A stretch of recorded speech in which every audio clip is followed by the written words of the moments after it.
has been making history by people who had the courage to stand up for change. Today, this riverfront city has been reborn, embracing the past and looking forward to the future. From the National Memorial for Peace and Justice to the stage of the Alabama Shakespeare Festival, this is where history was and is made. We are proud to call Montgomery home, and together, we can be the change.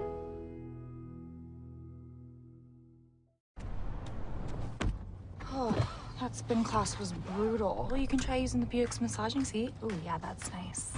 Can I use Apple CarPlay to put some music on? Sure, it's wireless. Pick something we all like. Okay, hold on. What's your Buick's Wi-Fi password? Buick Envision 2021. Oh, you should pick something stronger. That's really predictable. That's a really tight spot. Don't worry, I used to hate parallel parking. Me too. Hey.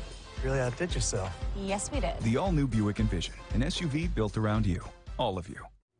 Now, you can live in Texas and not have a good red meat blend. Texas Cowboy Dust is designed for steak and other red meats. It's out to be my most popular spice blend, made with onions, peppers, ground mushrooms, pink salt, and other spices. Texas Cowboy Dust also goes great with chicken, pork, vegetables, and adds a restaurant-quality sheen to gravies and sauces.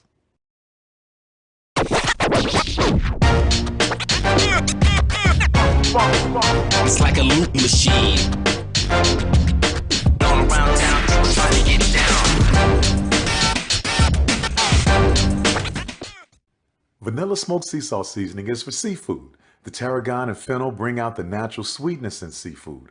I also use it in rice dishes, on yams, asparagus, blueberry pancakes, and believe it or not, chocolate chip cookies. Vanilla smoked sea salt adds a salty and savory component to sweet dishes that create a symphony for the tongue.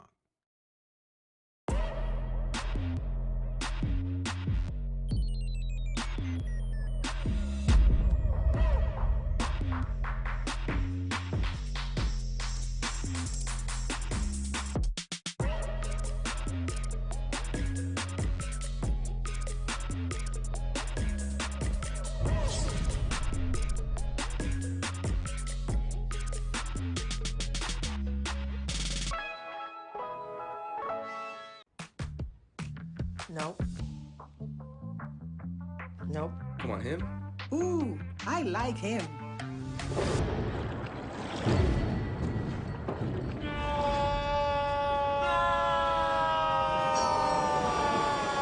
Quick, the quicker picker-upper. Bounty picks up messes quicker, and each sheet is 2 times more absorbent, so you can use less. He's an 8. He's a 9. Bounty, the quicker picker-upper. When you're looking for the latest information on Southern University sports, the Southwestern Athletic Conference, and HBCU athletics, there's only one place to go. Tune in to the Carlos Brown Show, exclusively on the Black College Sports Network. One bite of 100% Angus beef ballpark frank, and you'll say,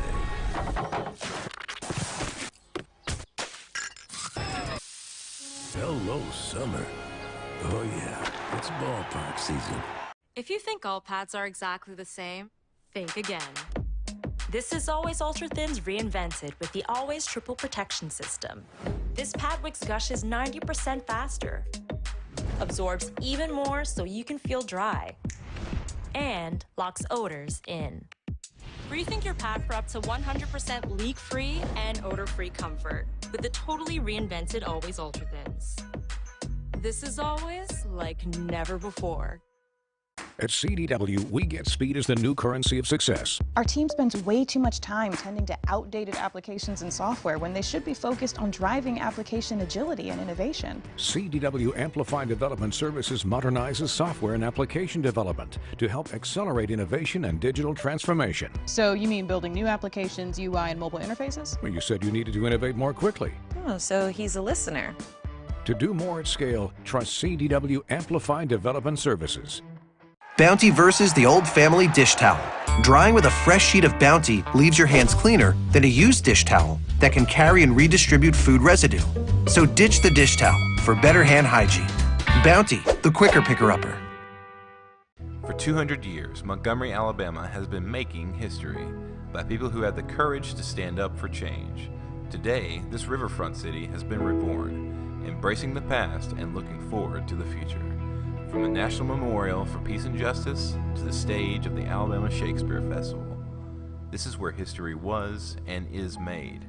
We are proud to call Montgomery home, and together we can be the change.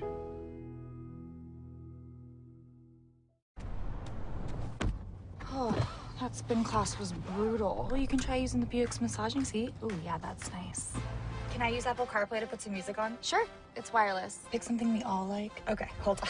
What's your Buick's Wi-Fi password? Buick Envision 2021. Oh, you should pick something stronger. That's really predictable. That's a really tight spot. Don't worry, I used to hate parallel parking. Me too. Hey. Really outdid yourself. Yes, we did. The all-new Buick Envision, an SUV built around you, all of you.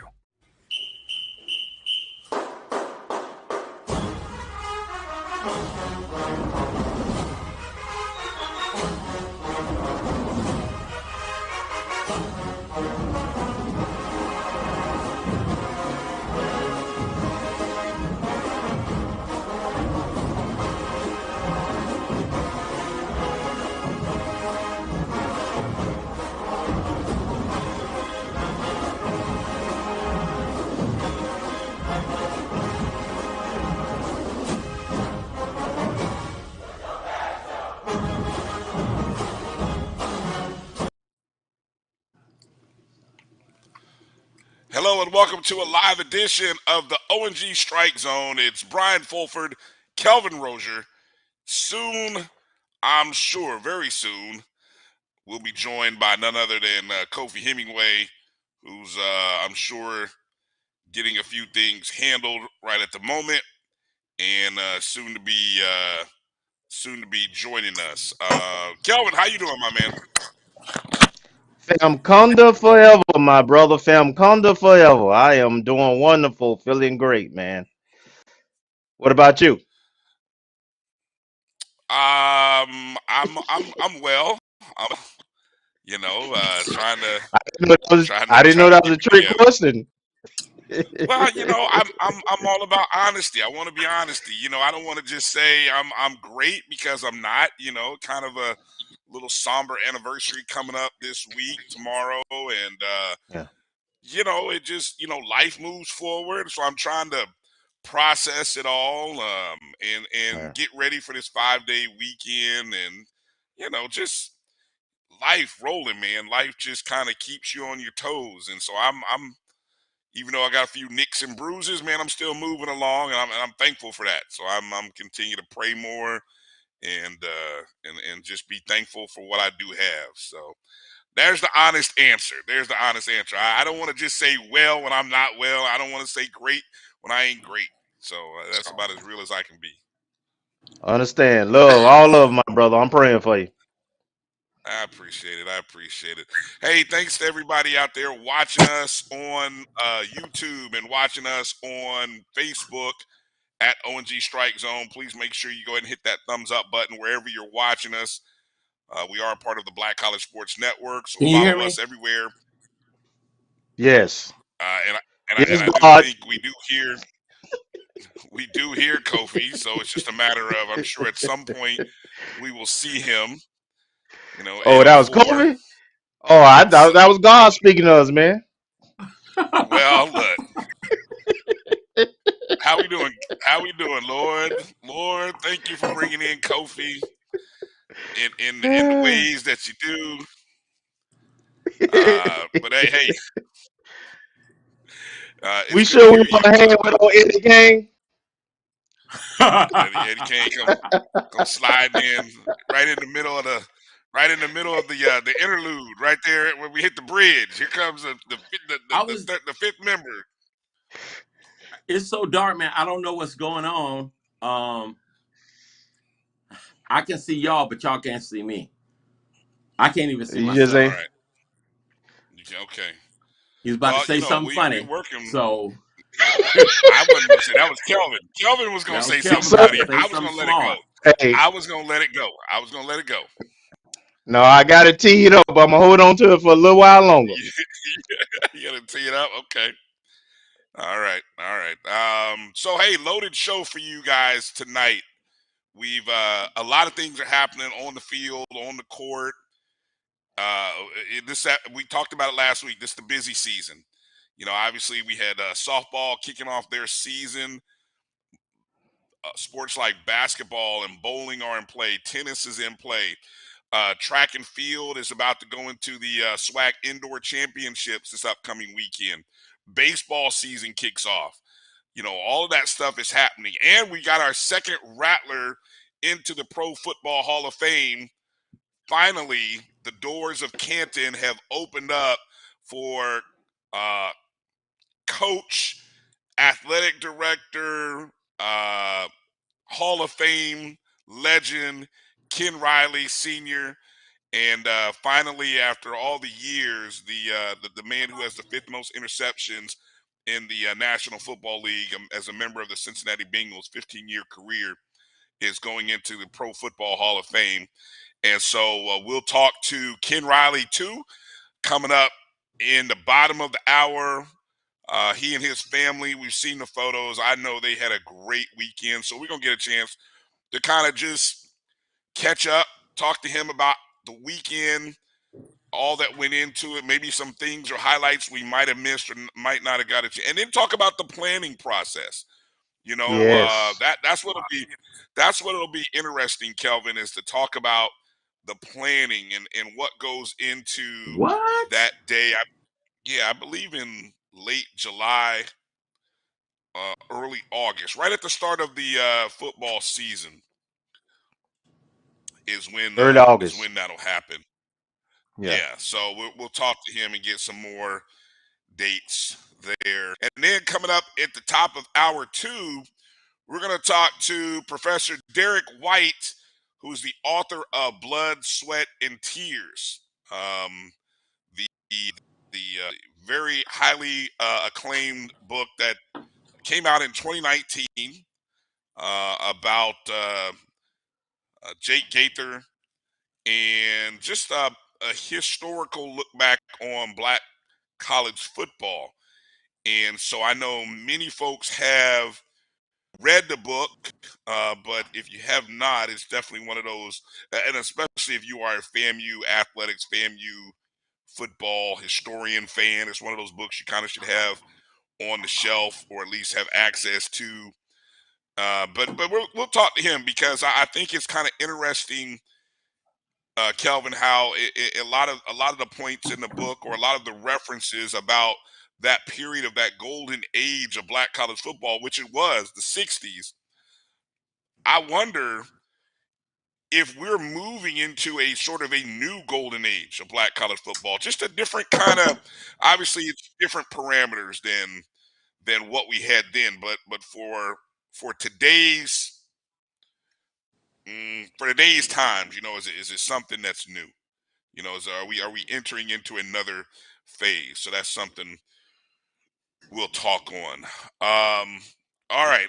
One of the things I'm starting to see here now, I'm just going off of our good friend Tamara T, and I think J Mac posted this on the in the chat room. There seems to be a lot of condolences going out to FAMU Board of Trustee Thomas Dortch's family. I don't have any. What do we know on this, Kofi or Kelvin? Any information other than what we're seeing here on the feeds? He passed No, from that's on. pancreatic cancer. Yeah.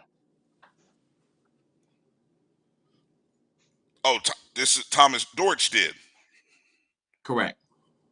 Yes. Oh, wow. Okay, wow. The last I believe he was he present at, not the, obviously whatever the last trustees meeting was in 2022. I thought we had seen him there. I may be mistaken. I hadn't looked, so I couldn't tell you. Okay. All right. Well, definitely. That's sad news to hear. One of those things we'll kind of look into as we get more information from the university to find out more about you know, Mr. Dortch's influence on the board, sort of the legacy in his time on the board. But definitely our condolences to his family and friends, and bit of a definitely a sorrow news to hear. Hate to kind of hear that kind of news to get the show going. All right. Yeah. Well, so I wanted to set the table a little bit with everything that we got going on today. Let's kind of talk a little bit of softball. Let's talk some of the positives from the past weekend, right? We not we're not gonna start with any of the negative. Let's start with the positive. Excuse me. FAMU softball went out to Mercer this past weekend, and we were scheduled to play, I think, 5, maybe 6 games, but I think due to weather, we only really got 3 games in. But very impressive outing in those in 2 of those 3 games. Not really sure what happened in the third game. I mean, we can talk about it. But we opened up the opening game against Hampton University with a 12-4 win. And then the games on Saturday, all the games on Saturday got rained out, if I'm not mistaken, right? Correct. Yeah, all of them got rained out on Saturday. And so that left us with a doubleheader on Sunday where we played Hampton again, which we were scheduled to do. And then we played Mercer, who we were supposed to play on Saturday. We ended up losing game 1 to Hampton. Anybody got it? What was the score on that one? That one was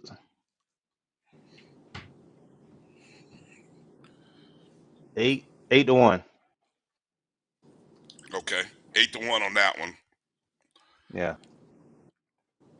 And then on game 2, we took out Mercer. I think we were down 1-0 to start opening inning, and then put up 4 runs, I believe, somewhere in the middle innings.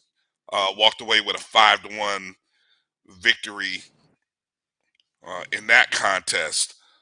So I was just kind of, and then obviously, we already had scheduled to play on Valentine's Day 1 game against Florida State over at Florida State. It turned into a doubleheader, which was good. I mean, we needed an extra game.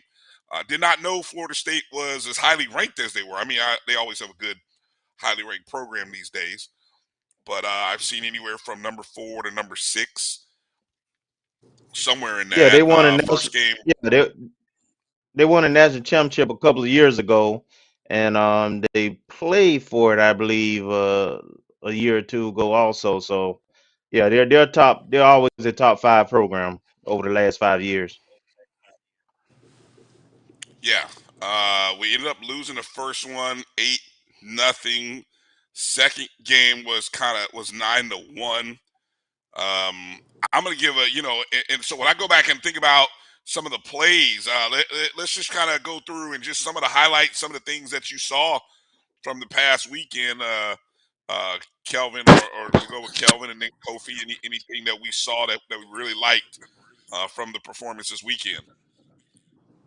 So it appears we have a number 1 pitcher. As a matter of fact, Nadia Zentino was the pitcher of the week for the SWAC. She had a .64 ERA and on 11 innings pitched. So congratulations to her. And that was representative in our wins. We gave up 1 run, 4 runs. So that was a good sign. Also, for it to be this early in the season, to be able to put up some points was a good sign. 12 runs, 5 runs. So in our wins, the run production was there, and to have 2 early out of conference wins against one Colonial program in Hampton, and one Mercer, what the ASUN, uh, or Southern Conference. So SoCo, yeah, SoCo. two, yeah, so two strong out of conference wins already in Coach Patterson's young career. Remember, this is her first year, and she talked about not having a full time coach. She talked about some of the challenges of them making an announcement so late that she lost a couple of players. So in spite of any adversity, we're off to a positive start by all measurements, and I look forward to supporting them and to see them have continued success. Yeah, we're still at just 18 players. Obviously that was even mentioned in the ESPN broadcast. So that part it's kind of interesting here. Going in, we have I was kind of the thought that Christiana Beasley was, she was the pitcher that we knew of. So it's almost like, do we have a 1A and a 1B now? And I think whenever you can go into a weekend, and Coach P talked about having three, or maybe it was Naya, both kind of actually talked about, the fact that we've got three pitchers. And so Right. we knew about Christiana. And so now, we're getting a chance to kind of see what the rest of the staff looks like. I got to give a shout out from a just looking at the box score. Janiyah Davis with a heck of a weekend in center field. In the opening game, she was 2 for 5. That's 2 hits and 5 at bats. Scored 3 runs. Had an RBI. I think she may have. I don't know if she hit a. I don't know where. She hit a home run. I thought she hit a home run in one. Maybe I was reading that wrong. Maybe The that was in catch, another game. Oh yeah, yeah. Now yes, definitely the catch, which was up, and hopefully you guys saw the tweet from the NCAA. Great capture there by I don't know who on the FAMU athletic staff caught that. I didn't catch the name, but outstanding job by the photographer on site for FAMU athletics. I don't know if that was Josh or somebody on the staff that takes photos with him, but outstanding catch of the night, skying over that wall. Looked like it was at least about 6. I'm gonna say close to maybe 7. That wall is not, short. That's not a short fence in center field.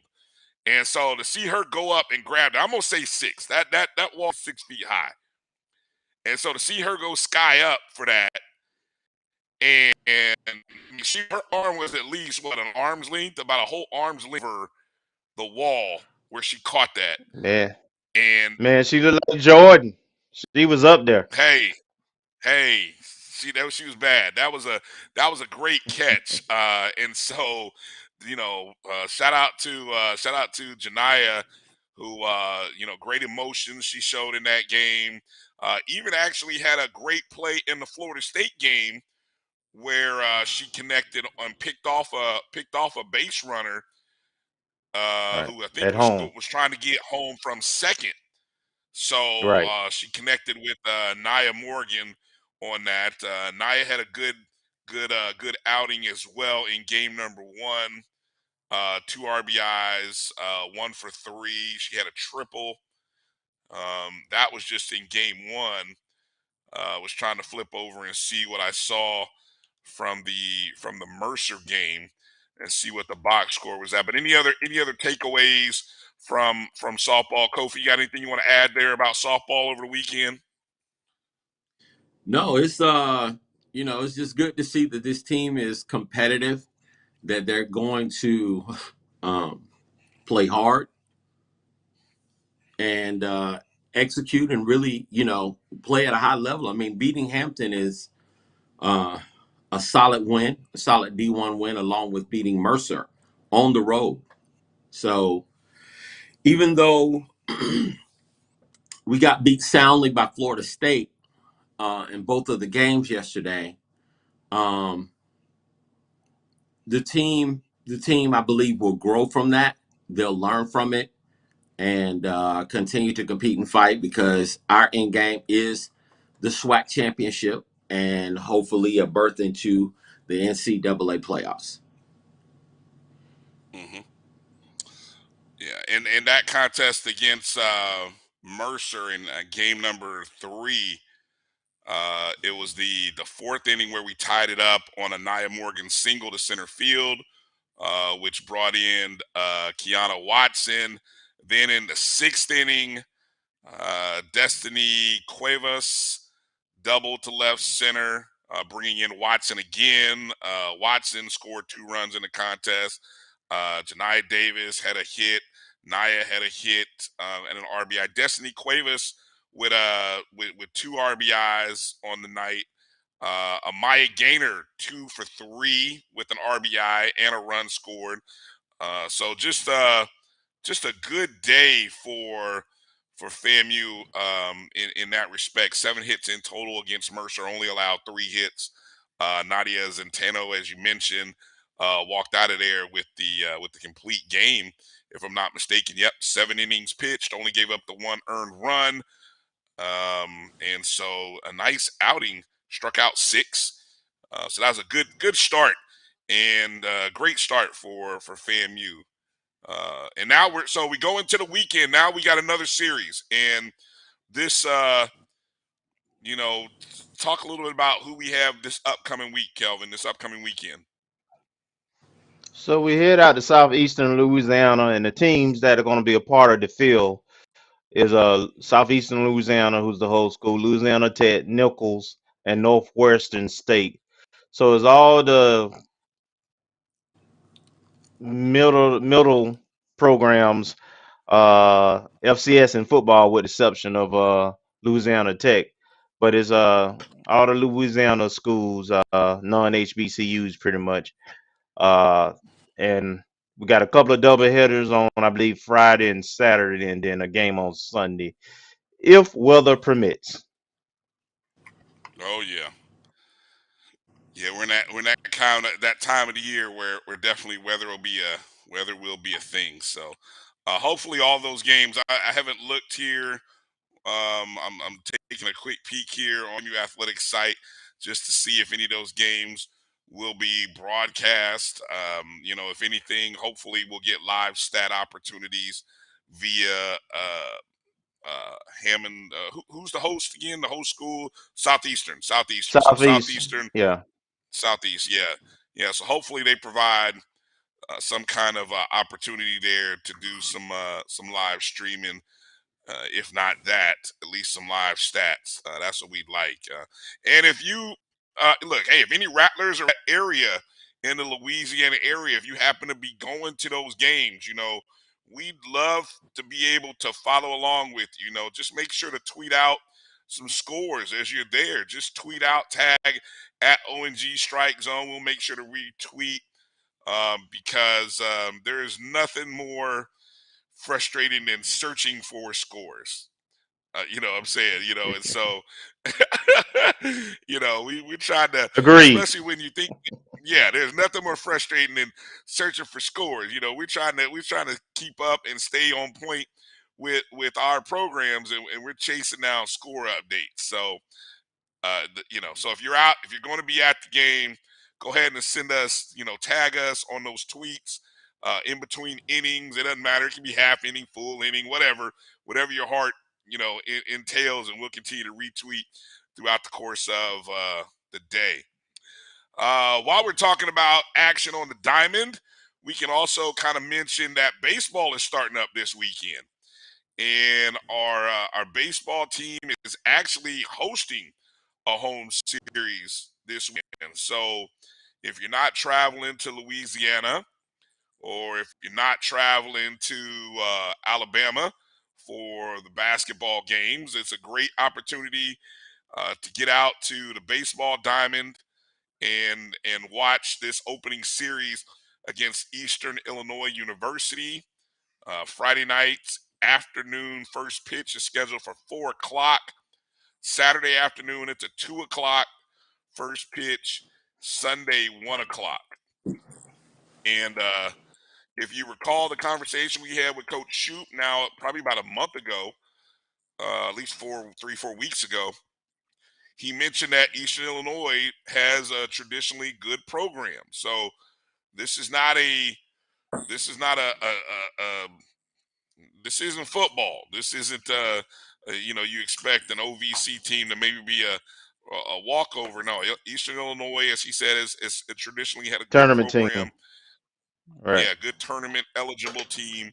So uh, if that's who we want to be, then this is a good opportunity to measure ourselves up against them early on. Any of you guys want to add anything regarding baseball as we're starting up the season? I'm gonna try to make it to all the games, but I definitely make it at least two of them. We've got the reigning SWAT preseason pitcher of the year and Vets, and I imagine he'll get the call first. I think it's huge to have a known, experienced number one pitcher in baseball. And I'm gonna be watching the offense though. That's what I'm gonna be looking at. Offense and fielding. See, if we can keep our errors down, and then what style of play this team is, whether we got a good mix of power or as well as running the base, or and so forth. So good competition. So we'll get a good feel to start off the season, and hopefully we'll get at least 2 wins out of here. Yeah, the SWAC predicted order of finish, just in case anyone forgot, had us predicted somewhere about third in the East. And obviously that's behind Alabama State and Bethune-Cookman. We also had Hunter Veets, who you mentioned, a pitcher of the year and preseason all SWAC first team. We also had Joseph Pierini, who he was an all SWAC second team player, played in 59 games last year. He had a good SWAC tournament for those who might have forgotten. And Ty Hainchey, also all SWAC second team. He's one of those young guys that missed maybe about 15 games. He only played in 44 games last year. We saw Ty in the SWAC tournament where he drove in 7 runs, had 3 doubles, had 2 home runs, and 12 RBIs in the SWAC tournament. So that's sort of where he broke out. So we're hoping that health is what this team needs. This team needs to start Right. with some good health. So that's what we're hoping for the baseball. But get out to the ballpark this weekend. Send us some pictures. Let us know. Walk around the park. Take a look at things. There's opportunities. We talked about opportunities of giving and supporting our baseball program. But if you guys don't go put eyes on it, we're just talking. So you got to go put eyes on and see the things that we've been telling you about. And so let's make it known. Let's put some visuals out there, and we got to start a campaign. We got to start a campaign. We got to put some pressure and put some heat on a few places and a few people. So be it. We got to make it known that our program deserves a first class facility. Just leave it Absolutely. at that. Fam Yes, condo. yes. Exactly. Hey, before we go to break, let me tell you guys about the second annual Black Business Expo Tallahassee, which will take place on February 25th at the Moon. It's brought to you by Mega Ace Media and the Tallahassee Leon County Office of Economic Vitality. The Black Business Expo will feature financial institutions, agencies, and larger businesses looking to partner with your business. Tallahassee Mayor John Daly and Leon County Commission Chair Nick Maddox are the special guests for the event, and they'll be there to hear what goes on in our businesses. We'll give out $15,000 in grants, and that is definitely a little extra cash that we can all use. For more information, Visit online, bbetally.com. That's bbetally.com. All right, coming up on the other side, we're going to talk to Ken Riley II, and we're going to talk about his father induction into the Pro Football Hall of Fame. You're watching the ONG Strike Zone. Brian, Kelvin, and Kofi will be back in just a moment. Now, you can live in Texas and not have a good red meat blend. Texas Cowboy Dust is designed for steak and other red meats. It's out to be my most popular spice blend, made with onions, peppers, ground mushrooms, pink salt, and other spices. Texas Cowboy Dust also goes great with chicken, pork, vegetables, and adds a restaurant-quality sheen to gravies and sauces.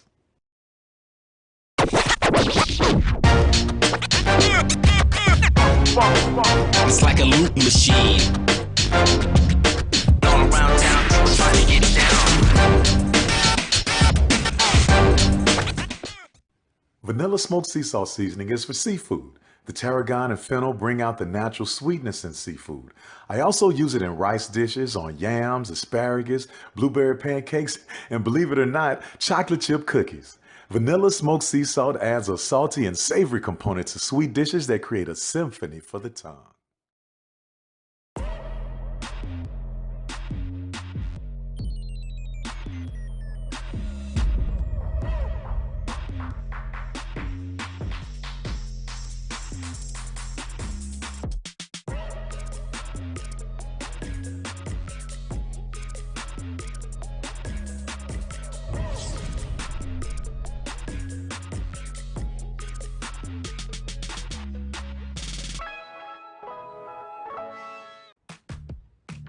Nope. Nope. Come on, him? Ooh, I like him.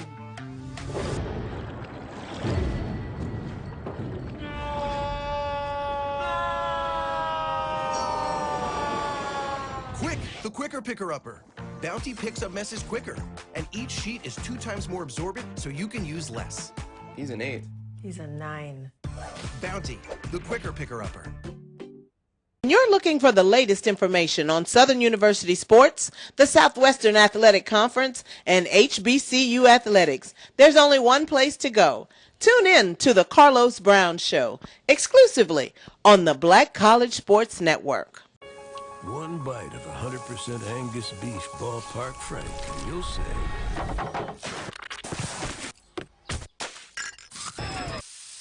hello, summer. Oh yeah, it's ballpark season. If you think all pads are exactly the same, think again.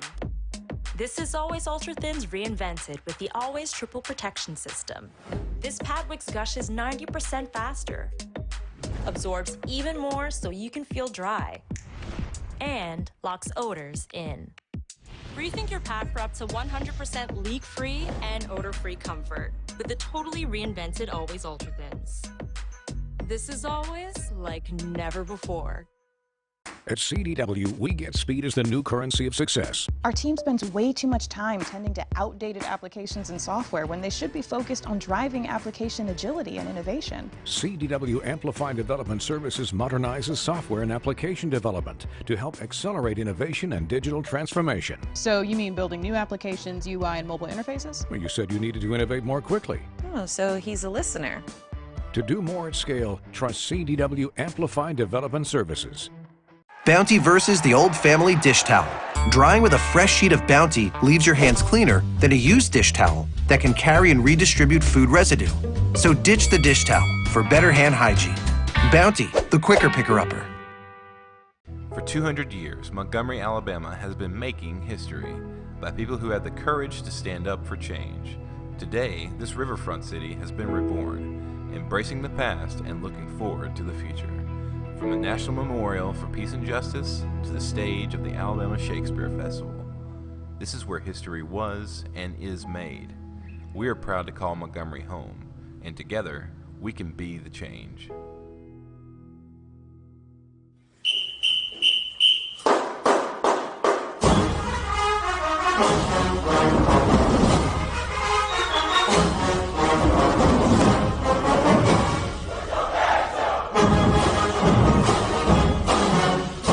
Always a great day to be a Rattler, but today it's a little bit sweeter. I'm Willie Simmons, head football coach here on the House of Seven Hills, taking this time to say congratulations to the late great Ken Riley on being selected to the 23 class of the NFL Hall of Fame. Your storied career is one that we know all too well here on the House of Seven Hills and with the Cincinnati Bengals. And it's just great that you've finally been recognized by your peers as one of the all-time greats. Long overdue, and the only somber moment is that you're not here to celebrate in person. But thank you for what you've meant to this sport. Thank you for what you've meant to this program.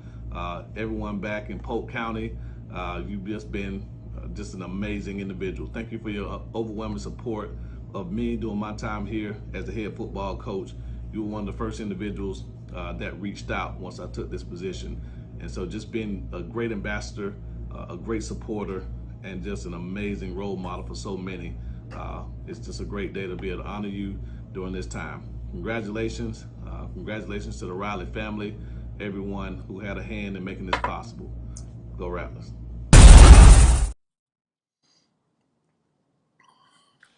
All right. Welcome back to the O&G Strike Zone. Brian, Kelvin, and look who we got. It's Kofi Hemingway, live and direct. And that, of course, was the words of our head ball coach, Willie Simmons, congratulating Ken Riley posthumously for being inducted into the class of 2023 Pro Football Hall of Fame. He will join his bust will be joined by other class members such as Rondé Barber, Coach Don Coryell, Chuck Howell, Joe Klecko, Daryl Revis. I believe that is also Joe Thomas, Zach Thomas, and DeMarcus Ware. What did I say a name that caught you by surprise there? Yes, sir, man. Go ahead. I have to side with Dion on this one, buddy. We kind of let anybody in some cases. Then somebody deserving like Ken, had to wait all this time and go through the scene committee, and then I hear names like Joe Klecko and Zach Thomas, and I'm just saying they're good players, man. But I Zach wouldn't call them Thomas Hall should of have been in Famers. the. Zach Thomas need to be in the darn Hall of Fame. Just I like a agree Dolphins. with you. I agree. Yeah, You tried no, us. Zach Thomas need to be in the Hall Zach of Thomas. Fame. Oh, he was Zach a good Thomas. player, man. He wasn't dominant. 100%. His statistics say so. His teammates say so. Exactly. I mean, that ain't even no real I'm argument. just He had saying. better I don't know. statistics than Urlacher from the Bears. I'm like, what are y'all talking about? Now, I think you could debate the Rondé Barber, Daryl Revis thing.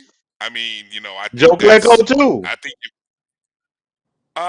Well, Joe Klecko was a part of what? The Jets, was it? Yeah.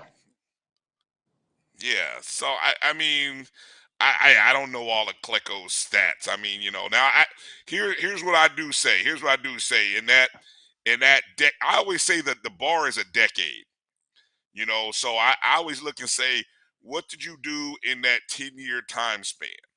And for 70 to 75% of that 10-year time span, were you one of the best? You know what I'm saying? I mean, because granted, you may take out a year or two in his first rookie year. Elite, not But good. Elite. well, okay, but is elite Pro Bowl or all pro? See, some people will say it's all. Well, some people will say it's Pro Bowl. I will say it's all pro.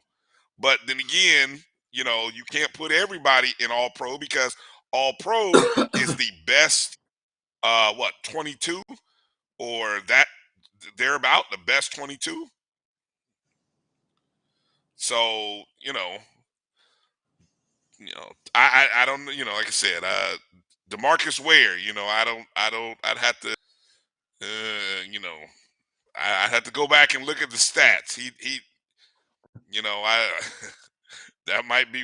And then again, guys like no receivers. How did Reggie Wayne get left off this list? Come on now.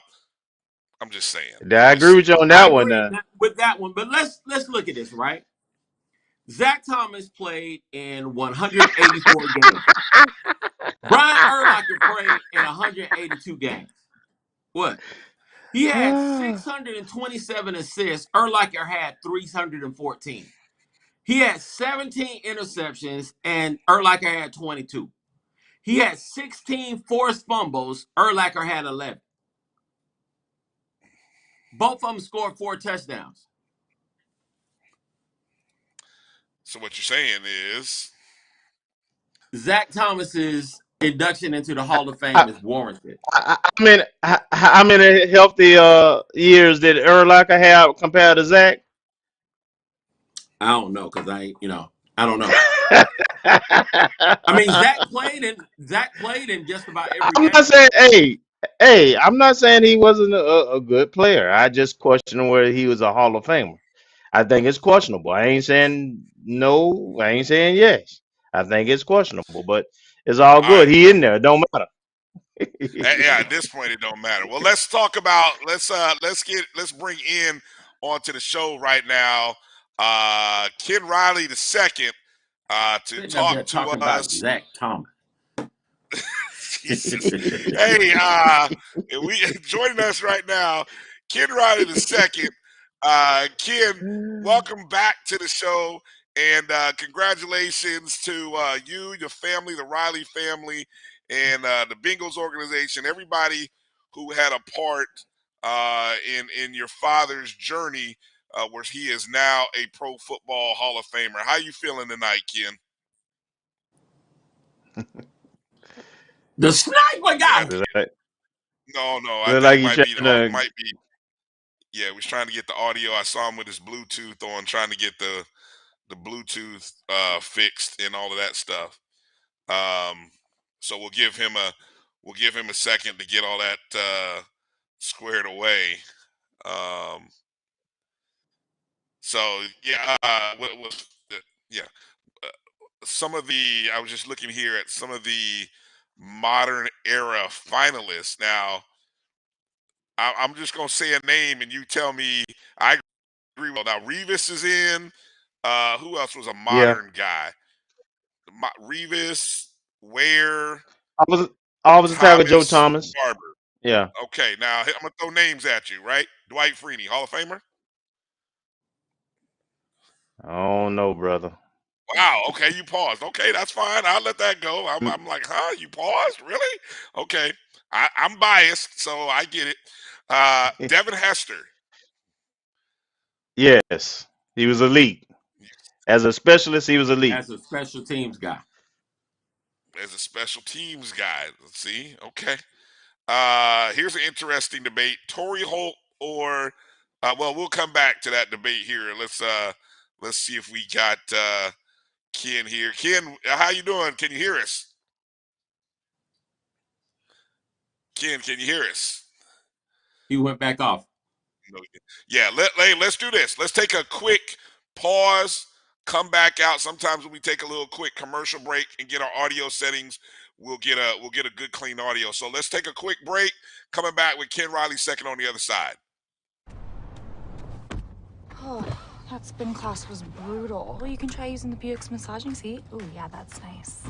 Can I use Apple CarPlay to put some music on? Sure, it's wireless. Pick something we all like. Okay, hold on. What's your Buick's Wi-Fi password? Buick Envision 2021. Oh, you should pick something stronger. That's really predictable. That's a really tight spot. Don't worry, I used to hate parallel parking. Me too. Hey. Really outdid yourself. Yes, we did. The all-new Buick Envision, an SUV built around you, all of you. Now, you can live in Texas and not have a good red meat blend. Texas Cowboy Dust is designed for steak and other red meats. It's out to be my most popular spice blend, made with onions, peppers, ground mushrooms, pink salt, and other spices. Texas Cowboy Dust also goes great with chicken, pork, vegetables, and adds a restaurant-quality sheen to gravies and sauces.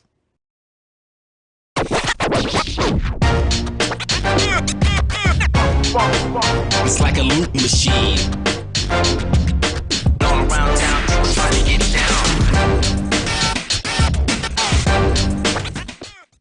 Vanilla smoked sea salt seasoning is for seafood. The tarragon and fennel bring out the natural sweetness in seafood. I also use it in rice dishes, on yams, asparagus, blueberry pancakes, and believe it or not, chocolate chip cookies. Vanilla smoked sea salt adds a salty and savory component to sweet dishes that create a symphony for the tongue.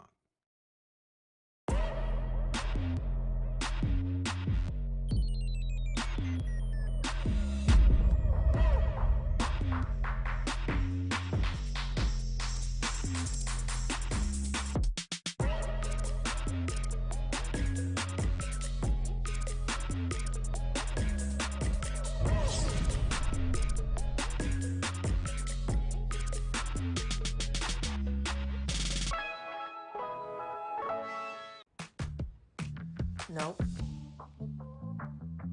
Nope. Come on, him. Ooh, I like him.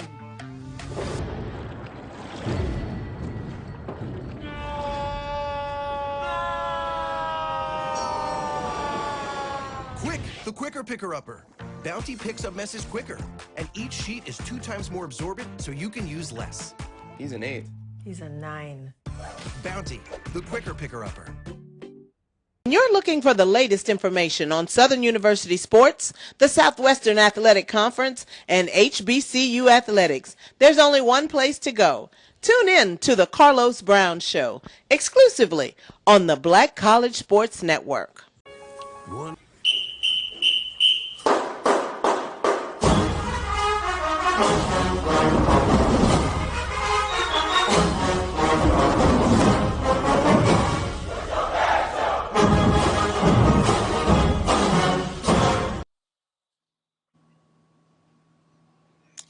All right, Rattler Nation, join us in congratulating the Ken Riley II and his family and everybody that did a part or had a part in making sure and finally getting his father, Ken Riley, into the Pro Football Hall of Fame. Congratulations, Ken, to you, the family. How you feeling right now? Still just trying to let it all sink in. Definitely excited and proud that he's finally getting his due justice and made it into the Pro Football Hall of Fame. So it's it's an exciting time. Share with us, if you can, some of the behind the scenes, just emotions of that day. You've gone through the process a few times earlier, and there's the champion by so many people, and then to finally to get the notification. Share with us some things that you can recall about that moment. This was just like this call here was. It wasn't as emotional for me.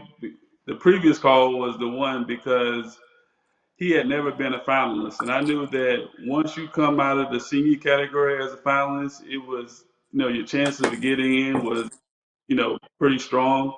So that call that I got in July, that was the one that the emotions just overtook me, and I couldn't even get it out to my mom or my sisters when I was trying to explain to them that he's a finalist.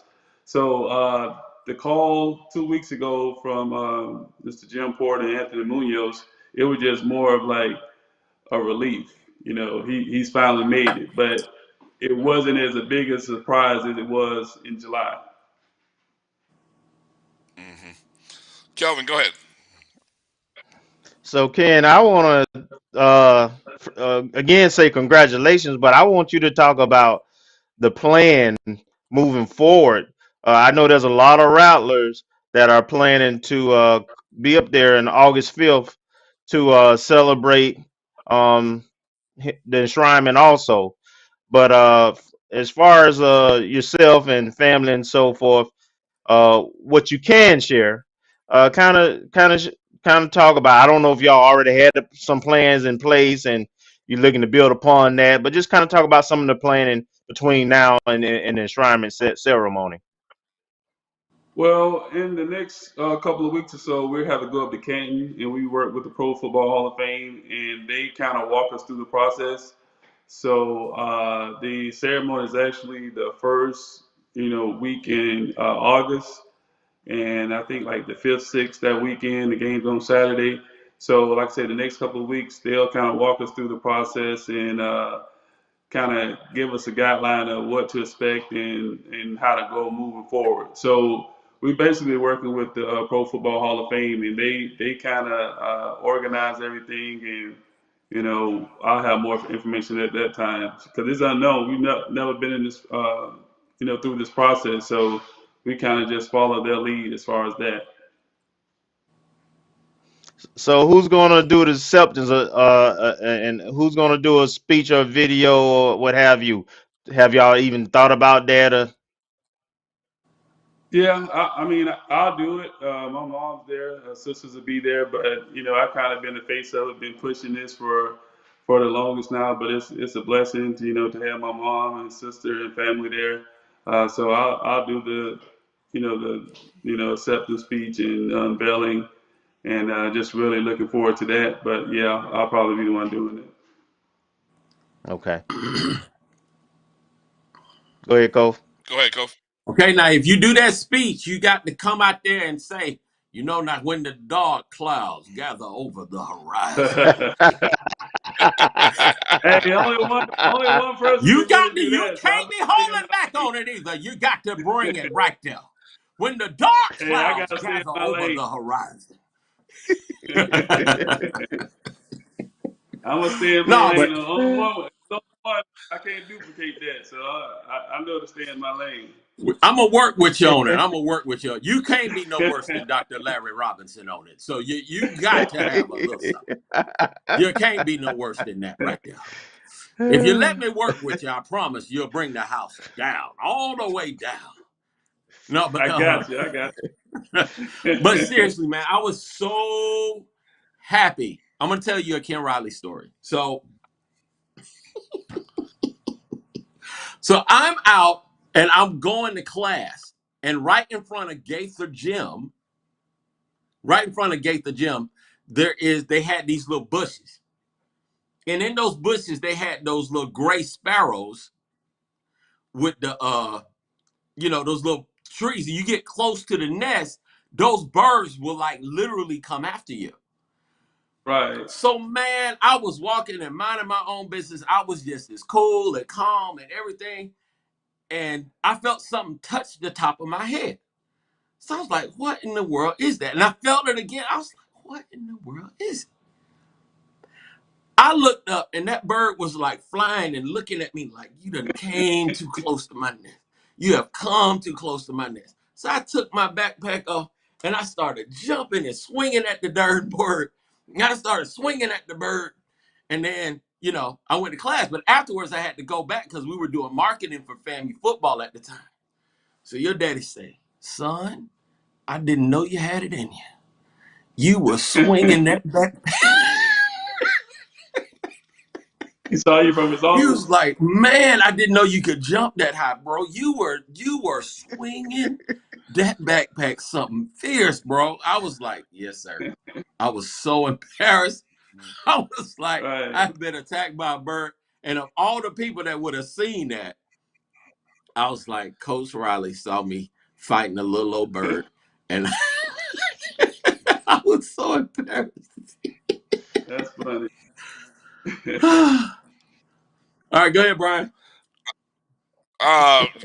Ken, I'm curious. Any obviously with all the planning, I mean, the hometown, Polk County, I know will be a big part of the celebration. What's maybe share with people something that your dad was famous for saying, or maybe a quote or a Bible verse. I don't anything that sort of kind of resonates as something that sticks with you, and you heard it through his years, maybe as a player and later on as a coach. Just something that kind of sticks out in this time, because I get a feeling it'll be something that you may end up sharing in August. That's a tough one there. I don't know. I know a lot of my teammates, probably have do a better job of that, because to me, he still was just my father. So I don't really have a saying or anything like that. But I'm sure like my teammates would definitely have some of those quotes and jokes, and but right offhand, I can't really think of anything that resonates. But like I said, as far as the speech, and I had to speak this weekend, like we were in Phoenix, and it was kind of tough. Like, okay, do I approach it as what he would say, or approach it from my viewpoint? And I was talking to Rondé Barber, and he was like, "You got a unique perspective," so he would go at it as like my viewpoint, and so that's probably what I'll stick with at that time. But he had a lot of good sayings. He was a God fan, man. I always told me to keep God first. And but yeah, I don't have anything that really just sticks out that I can think of that comes to mind right now. All right. Go ahead, Kelvin. So Ken, do you have talk about some of the memories you have of your father playing in an NFL? I know some of that time you was fairly young and everything, but just talk about maybe one or two things that you do recall fondly enjoyed watching your dad play the game. And then I know you got to see him a little bit when he interacted with some of his teammates after he had been playing. And how about sharing a story or two that you remember that maybe stood out that they talked about and laughed about? Yeah. Well, actually, I remember a whole lot because him playing for so long, 15 years, from 69 to 83. When he retired, he was 12. So I was always a big fan of football and loved it. So from the age of 5 to 6, I can remember all the games. Living in Florida, we didn't have direct TV in the NFL package, so wasn't able to watch the game. So at halftime, I'm always trying to see the Tampa Bay Bucks game, because we were 30 miles outside of Tampa. So the Tampa Bay Bucks, they'll have the halftime show, and I'm trying to see, if they have any highlights, of the Bengals. And then there was also the NFL, which should be on HBO, NFL, whatever that show is, then they show all the highlights for that week, or Nick Bonnicani and all that Right. stuff. So that should come. Right. But so yeah, I remember all the games. I was always watching, and just the love for football, and so I definitely remember him playing and going to enjoy it when they came down and played the Bucks. And then in November, we would always go up for Thanksgiving to some games. So I just thought it was normal, though. I mean, as I got older and once I started playing, I really my respect for him just grew like leaps and bounds, because I played defensive back, and interceptions are hard to come by. And as I grew older, I'm just like, man, this guy did it for 15 years, all at corner, never played defense until he got to the pros. And at that time, it was rough back then. It was like 6, 7 weeks of training camp. And when he got drafted, he said it was over 40-some guys in the secondary trying to vie for like 11 spots, 10 spots. So the pressure that he was under, he just got married, has a child on the way, baby on the sister, Kim on the way. And to go there knowing that he has to beat out 30-some guys and never played that position, and to go in and start since his rookie year from 69 to 83, all that corner, man. I mean, that's a story in itself. So it's that's where the frustration has come from over these years, that he never got the credit that he deserved, because anybody that has played the game, on any type of level, knows how hard it is to get interceptions. And year after year to be under pressure, because they'll cut you. Coach Paul Brown cut somebody at halftime. So it's pressure. You playing with grown men, you got, your livelihood on the line. So to do that for 15 years and to do it at a high level, even after he retired, he led the conference in interceptions. So as I grew older, I began to understand, like, he made it look easy or didn't show that it was pressure. So like I said, he was my father, but I have all of the respect in the world for him. And then even after he finish, he was just a humble guy. You would never know that, if you meet him, you would know he was, fifth all the time. That wasn't his style. He felt that his work should speak for himself, but he was just a humble man. He loved his community. He loved Florida A&M. He had, I don't know, a lot of people don't know that he had opportunity. He left Green Bay, the Green Bay Packers.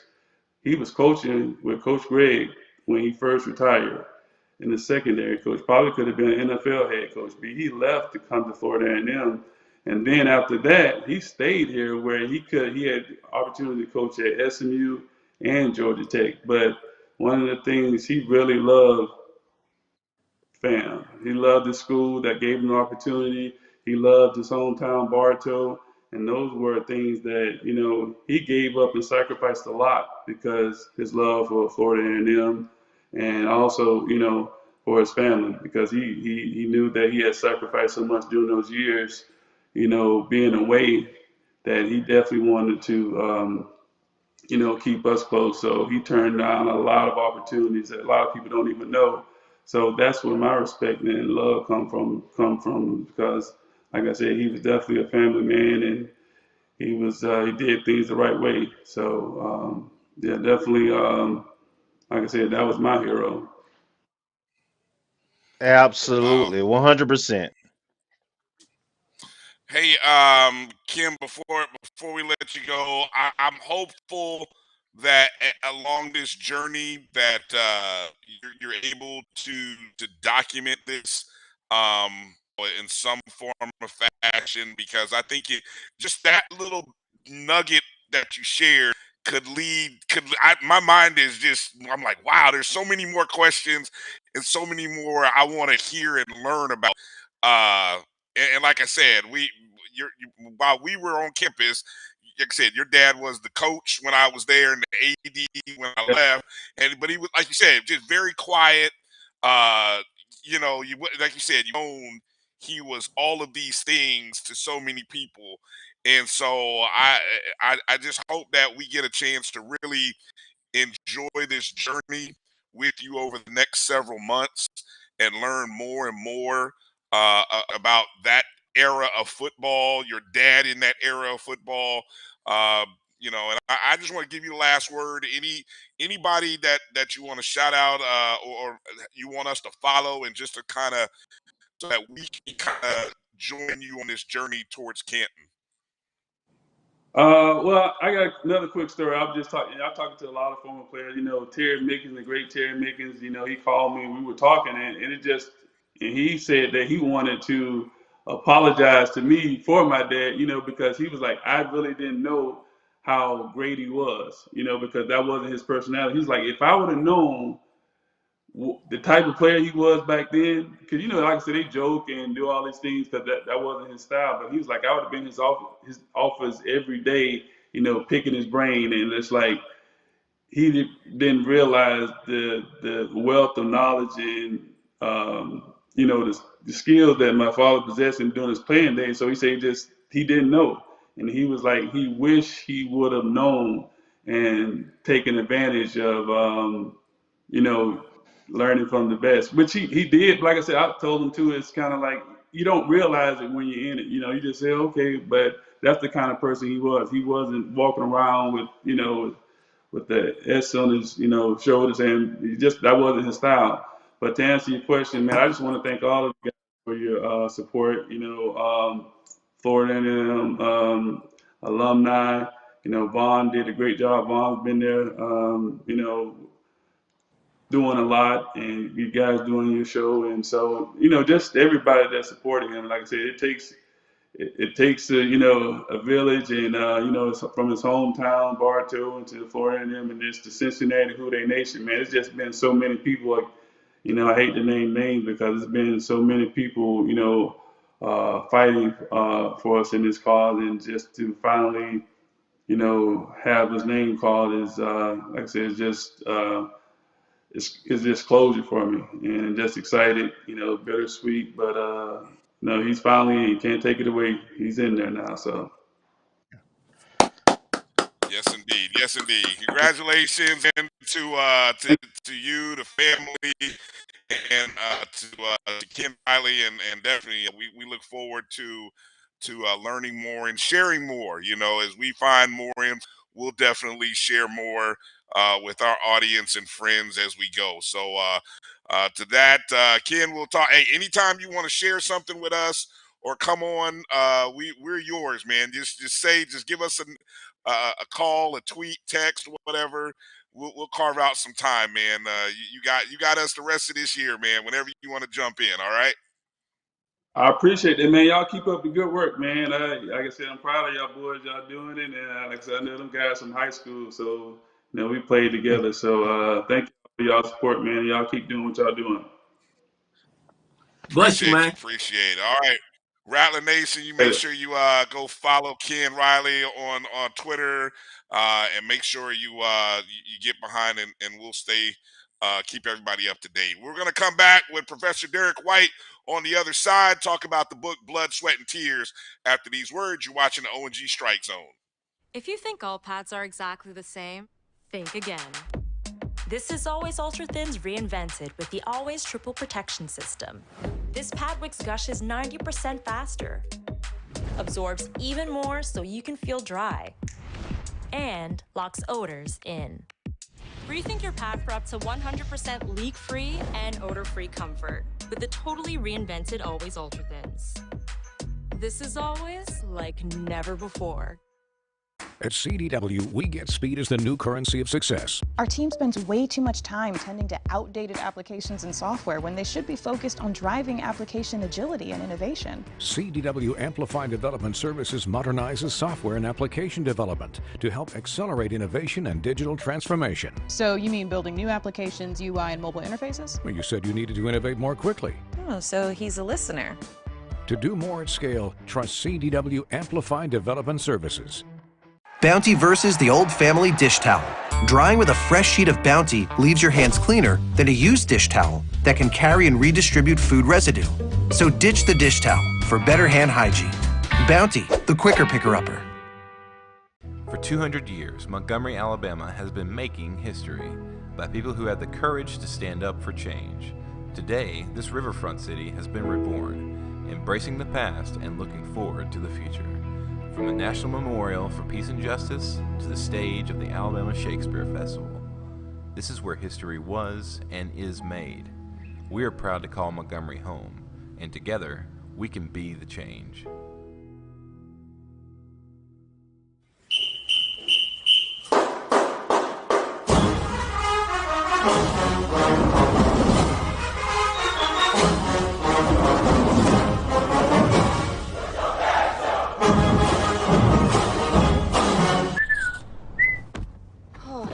Spin class was. All right, welcome back to the O&G Strike Zone. Brian, Kelvin, Kofi, and Marcus Green joining us, and it's a pleasure to have on right now Professor Derrick White, who is a professor of history and African American studies at the University of Kentucky, but also he is author of the book Blood, Sweat, and Tears, which chronicles the development of Black college football in the 20th century. There you see Marcus holding up a copy. One of those books, the Mount Rushmore of books that you have to have on the shelf if you consider yourself a FAMU athletics, FAMU football fan. Derrick, how you doing tonight? I'm good. Thank you for having me. Yes. And first, thanks to Marcus for helping to do a lot of the behind the scenes and putting this together. So Derrick, you obviously just the last segment we had on Ken Riley's son, Ken Riley too. We were just talking about this offline. Ken Riley was one of the second to last quarterbacks under Jake Gaither. What was it like for quarterbacks like Ken and other quarterbacks who played under Coach Gaither back in the 60s? I mean, I think a couple things, right? One is that when you look at the late 50s, early 60s teams, they were running the football. So to play quarterback meant that you were handing off and running the ball in the split line T.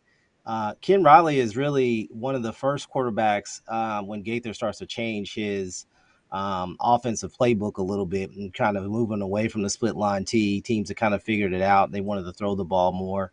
And so he's one of the first quarterbacks to really get that opportunity to kind of expand the kind of offensive playbook from what Gaither had done probably most successfully from 1945 through about, the mid 60s, 64, 65. Marcus, I'll give you the first question in here with Derrick. Go ahead, Marcus. All right. Well, thank you, Dr. White, for coming on, accepting our invitation.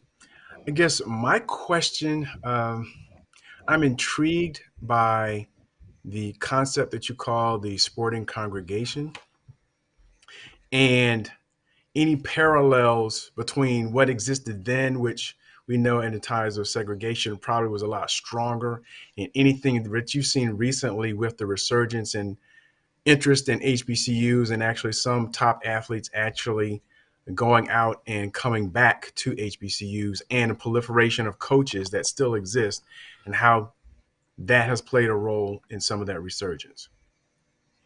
No, that's a great question. I think, in the book, I talk about this idea of the sporting congregation. I thought it was a really, I think, appropriate term to really kind of get at the broader context that supports these athletic programs, whether it's Florida A&M or Grambling, whether we're talking about football, basketball, or track. Really successful programs require not only great athletes and great coaches, but they required administrators to be supportive of these athletic programs. It required alumni, it required fans, but it also required media, right? And it meant that the Black press was integral in, supporting Black colleges and making the claim for HBCU football in particular that it was on par and in many cases better than its white counterparts, even though segregation had kept the kind of cuddle line, it kept these two sides of the scrimmage away from one another. I think one of the things that we see is that the sporting congregations never goes away, but I think your point about its strength and its depth has changed dramatically. I think we're in a moment now. You guys are we got new age black media like this show right here. But the long-standing, when we think about, I tell students all the time, at one point, the Chicago Defender, for instance, had over 500,000 in subscriptions, right, after World War II, right? And that is a huge number for a paper out of Chicago, that it was read all up and down because of the way railroads ran from Mississippi to New Orleans, that you could read about. You could read the Chicago Defender, and the same was true for the Pittsburgh Courier, the Atlanta Daily World, the Norfolk News, and even the New York Amsterdam News as well. And that Black press is really the kind of bedrock for telling the story about the greatness of HBCU sports. And so when we talk about how these develop into whether it's the Orange Blossom Classic or the Bayou Classic, that we're also talking about that entire network. And in the present, one of the kind of damaging things of integration is that it weakens it, right? It pulls out kind of these foundational pieces. We still got coaches, we still got great players, we still got great fans. But the media is one of the most obvious things that you can see. In the book, I talk a little bit about, when you research a book and you're trying to cover 100 years of college football, you're really trying to find. I had to rely only on Black media, and it's really by the time you get to about the 1970s, you see this massive shift where I have to read the Tallahassee Democrat to get the updated reports, right? Like, because the Atlanta Daily World is no longer covering the SIAC, right? That the Black newspapers, because of folks that they're not being published as frequently. The sports pages are tremendously not as robust as they were even a decade before. And so what we get is, when we think about the integration of Southern teams in the South, pulling out players and in some cases coaches, right? I think I just saw Ken Riley's son talk about how his dad had come from the Packers. Many of those coaches never came back to HBCU football, that they stayed in the professional ranks or they got jobs at predominantly white institutions as assistant coaches. I mean, Rudy Hubbard comes from Ohio State, which is his trajectory back to FAMU, right? But a lot of coaches don't do that, right? And I think that's the exception rather than the rule.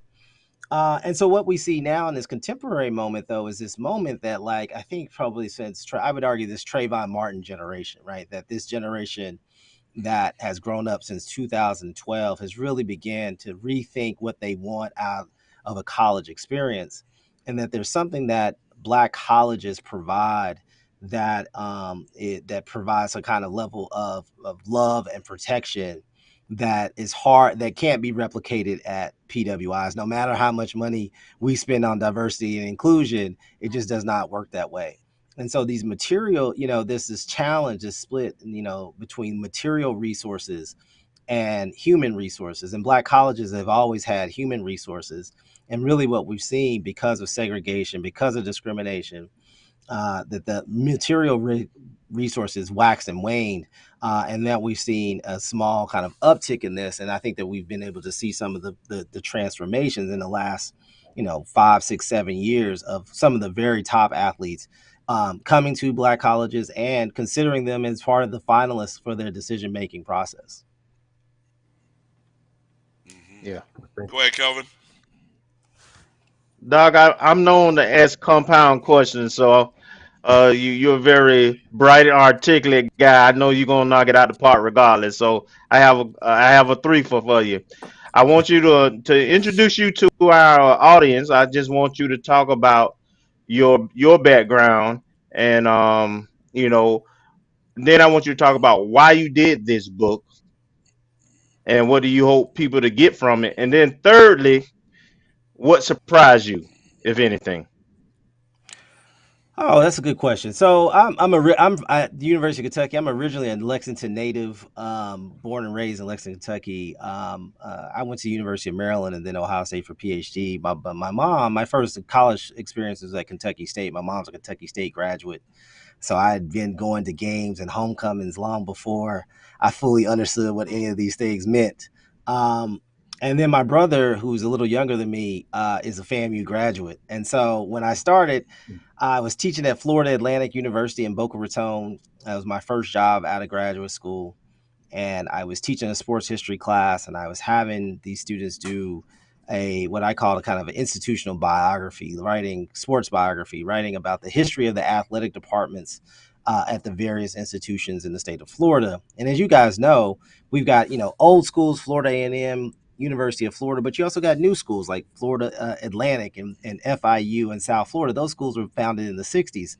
And so it made for a really kind of compelling assignment for them to talk about the different kinds of histories. What does it mean to start an athletic program in the 1960s or 1970s versus starting one at the beginning of this 20th century?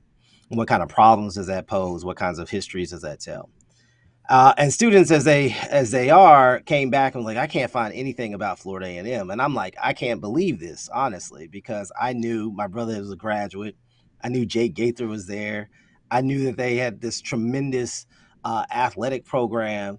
I knew Althea Gibson. Like, I was like, there's got to be something done. And so I was helping these students out. And there was, not a lot of scholarship that had been produced at this time. And so I was like, oh, this is a great opportunity. I've been looking to tell a story about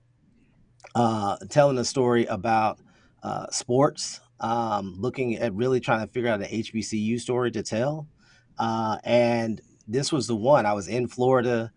It spoke to me. I was also like, I felt, I can say this on this show, I feel like Eddie Robinson, who I think is amazing, he became representative of the entire Black college football experience. Right. And I think there was positives and negatives with that. The positives obviously is that Eddie Robinson is unquestionably one of the most important coaches in college football history. But the negative is that it obscured the kind of differences in philosophy, in approaches, and success that you see across the landscape of Black college football. And I thought that Jake Gaither, because of his history, starting at Knoxville College, working at Henderson and then St. Paul's, and then eventually at Florida A&M, gave us an opportunity for me to tell a different kind of story, to tell kind of a much longer story about Black colleges and through that lens. And then I think what surprised me, I think this is the last question, right? I gotta keep all these questions, Yes, but what surprised me? you What did good. surprised me? What surprised me? I think what surprised me was I knew the kind of level of discrimination. I was surprised as a historian to be able to find the clear documentation.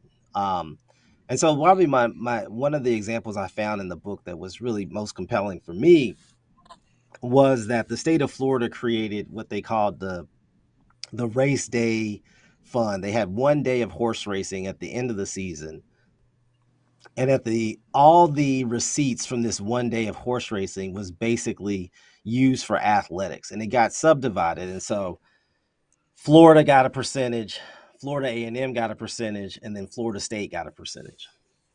And that those percentages, as you can imagine, like Florida got the largest percentage. Florida State then after 1947 got another percentage, not as much as Florida, and then FAMU got the smallest percentage. And what that did was twofold, right? One, it allowed for Florida, like it's one of the reasons that Florida A&M could be so dominant in that period. But two, it also put them behind the 8 ball when it came to the other PWIs, the other public PWIs in the state. And so we talk about this often in abstract or in theory about discrimination that we know, but to have the actual documentation to say this is the percentage and know exactly how much money that meant for the athletic department in a given year meant that I could really document and really tailor it out. And so I think there's always, historians are always, we have a good idea of what's there, but finding the actual, as we say, smoking gun is often a very valuable piece. And so I think that's, that was really, for me, that was fascinating because you want to be as precise as possible when you're trying to outline these kinds of information. Absolutely awesome. Wow. Go ahead, Kofi. So obviously, I'm sure you're aware of the lawsuit that our 6 FAMU students are going or suing the state of Florida on behalf of Florida A&M University. And I wanted you to talk about that a little bit and if they contacted you at all to get some additional information, because I believe that it would be good. And I want you to talk about critical race theory and DeSantis's issue with it and why or what we need to do to strategically oppose it. Oh, wow. Okay. I have not heard from the students. I think the students, I think this is an important lawsuit. I think that it is, in the state of Baltimore, in the state of Maryland, Morgan State successfully won its lawsuit against the state of Maryland. And then in Tennessee, I think Tennessee State has won some reparations in terms of its underfunding. I think this is the first step and an important first step. But I think what it does is it also obscures. I mean, those numbers are only going back to like the mid 1980s. It does not tell us about anything since World War II. And the reason I think World War II is so important is that that's where the GI Bill, this is where, especially in the state of Florida, this is where we start to really see the rapid expansion of higher education in that state, right? And so in the state of Florida, this transition from Florida State from the women's college to a co-ed college could only happen because of the GI Bill, right? And that the GI Bill meant that it made Florida State an immediate competitor to Florida A&M for resources, right? Because the resources are already finite across the state.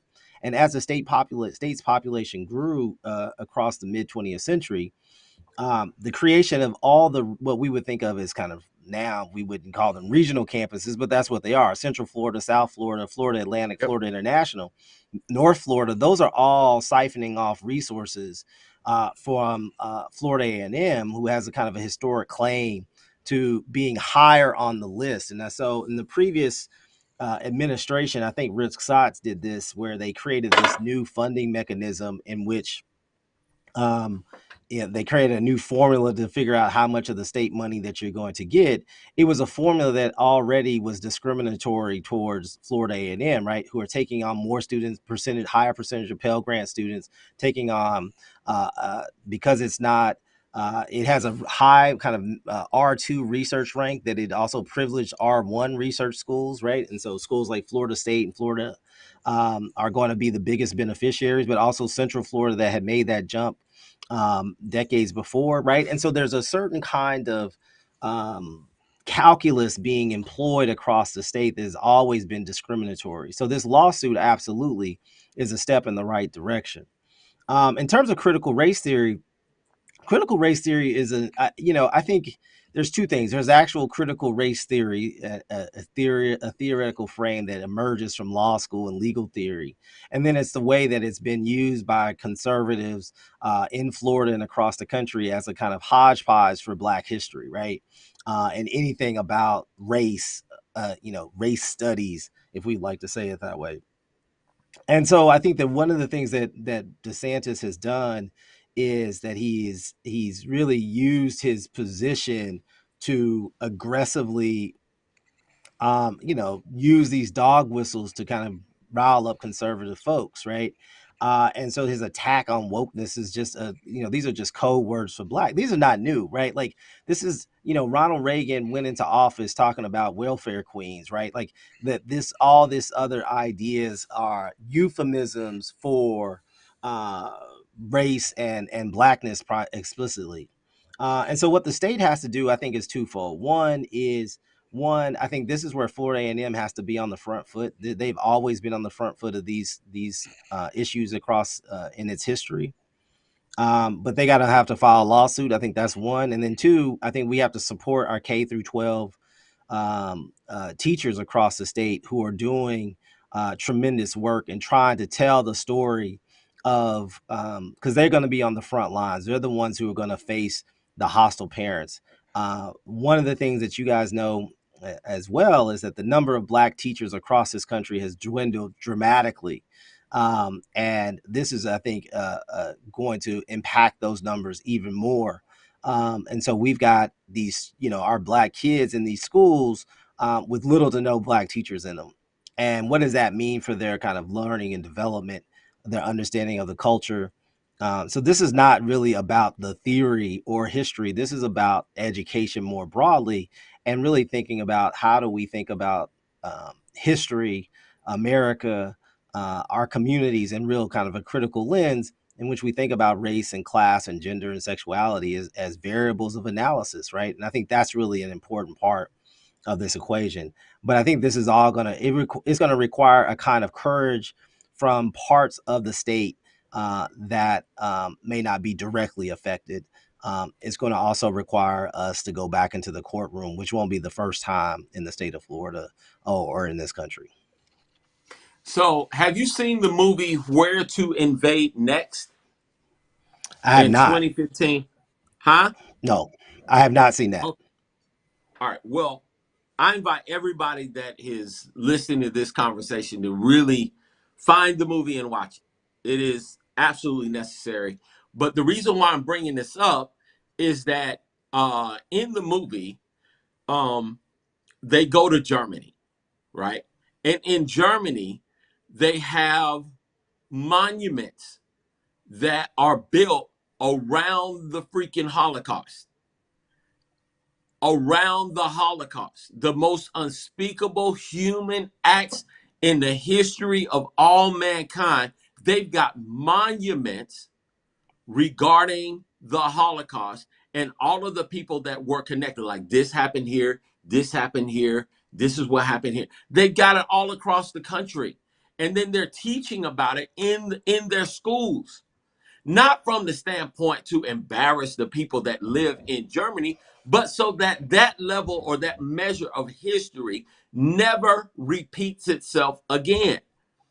And they were able to get to that point to say, hey, we're going to confront our wicked past.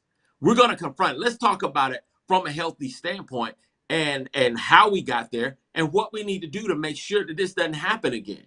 I don't understand why our governmental leaders, our governmental leaders, don't understand that. Like they do everything within their power, like it's an attack on their heritage. No, I mean, you didn't personally do it, but your people did it.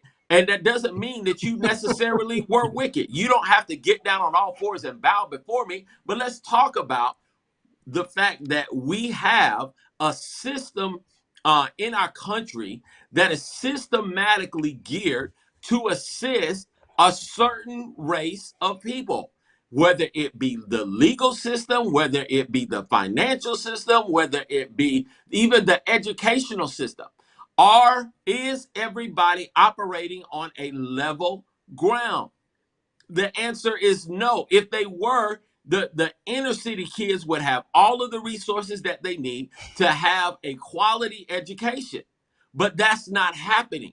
Why isn't it happening? Why are the worst teachers going to these, the inner city schools instead of going to, the schools that have parental support, all this other stuff? And it's just, the mindset of where we are right now is a very crucial time. It's a very dangerous time, but it's most important for us to be an informed, not just people, but nation, so we understand why this is important and what we need to do going forward. I mean, I think some of this lies in just the data about voting and who votes for whom, right? That if you look at these last, 5 elections, presidential elections at least, that the Republican Party has been losing the college educated population, white, black, and other, at a tremendous clip. And one thing that's always kind of been buried inside of conservatism has been an attack on higher education, right? This is like Nixon called them eggheads, and this is not a new phenomenon. But when they look at these voting numbers in areas where they feel like they should win, in suburbs, places outside of inner cities, that they are looking at those numbers and they're like, we have to attack higher education. Now, as a person who works in higher education, everybody thinks about it being like this vast, like progressive liberal space. Really what we're doing in arts and humanities is teaching this history, that the history and the scholarship and the literature has transformed itself in particular kinds of ways. But like the business school is still teaching a particular kind of business, right? They are not having alternative discussions about capitalism in the business schools across America, right? And so what do we got to do? I think you're absolutely correct in discussing this issue in terms of the seriousness, right, that we are facing, right? This is just the latest version of attack, and we have to steel our communities. We are going to have to go back and teach making sure our kids are getting the kinds of educations that they need, whether that's happening in their schools, in their after school programs, in their churches. We got to make sure that this is happening in a variety of different spaces, because we can no longer count on the K through 12 system, and eventually even into higher ed. I think this is going to be, on the flip side, I actually think this is going to be a boon for Black colleges, because Black colleges have historically done this. I think back to like 1948 at Florida A&M, that the president before George Gore is forced out at Florida A&M, and part of the reason is that the state in the mid 1940s passes out a survey after World War II saying, do you teach against the laws of segregation? And the results of this survey from Florida A&M came back like 95% of the faculty and the people who surveyed were like, yes, of course we teach it against the laws of segregation. It's Florida A&M, right? And that the state did not take too kindly to this, right? That they thought that this was against the policy. You're teaching against state law. This is, of course, on the cusp of the civil rights movement, and it cost the president his job. But one of the things that's most interesting, and one of the things that I remember about this incident, is that Doak Campbell, who by no means was the most progressive person in the state of Florida, was very clear to this committee that you cannot press this issue about Florida A&M teaching against the laws of segregation, because this is going to make us look bad. Now, his own reasons and rationale for that position may have been self-serving, but it definitely requires it required a person of that position, of that ilk, in those rooms to say this is a bridge too far, right? And it is also Doak Campbell's statements that kind of give George Gore the space to do the kinds of leadership that he was able to kind of lead on at Florida A&M. And so I think that's an important kind of, space. And to me, it's an important parallel for us to think about going forward in the state of Florida. But this is also going to be coming to everyone's doorstep across the country as we look in state houses all over the country introducing similar types of legislation. Thank you. Hey, Derrick, I know we had a couple more questions. I know I had one, and then I think Marcus had one before we let you out of here. So I wanted to go back to the of the 60s being referred to as the golden era of black college football. And as I've, as someone who has kind of been paying attention, for the past 25 years, I feel like we are right now in what might be another start to a golden era, because of the fact that we've had now folks like Eddie George, Deion Sanders. We have more access to watch games now, other than one network. But I'm also feeling like, as college football and college athletics is moving at a rate almost what I feel like 2-3 times faster than what we are ready for, I'm wondering if we are going to almost in a similar fashion, just in a different way, in which desegregation kind of hurt black college athletics. Are we moving? Is the way things are moving potentially going to hurt us? If you had an opportunity to be in a room with college administrators, what might you advise them? What has maybe history taught us that we need to do a better job of now in this new era of college athletics, so that we don't fall behind and lose like we sort of lost it to some respect, I guess, in the late 70s and 80s, if all that kind of makes sense? No, that makes perfectly good sense. I mean, college football is in a serious state of flux right now, right? That the introduction of NIL has made it has brought all the stuff that was happening below the surface above the surface, right? And black colleges struggled. For instance, they struggled when it was below the surface, right? That when the schools in the Southeastern Conference and the Southeast were opening their doors to black players for the first time, that one of my favorite quotes was in the book is Rudy Hubbard said something like, my entire recruiting budget was like $5,000, right? At one year when he was at Florida A&M, one of his early years. And he was like, I was spending $5,000 on long distance phone calls when I was at Ohio State, right? Like, that is the gap that he walked into in terms of resource gap.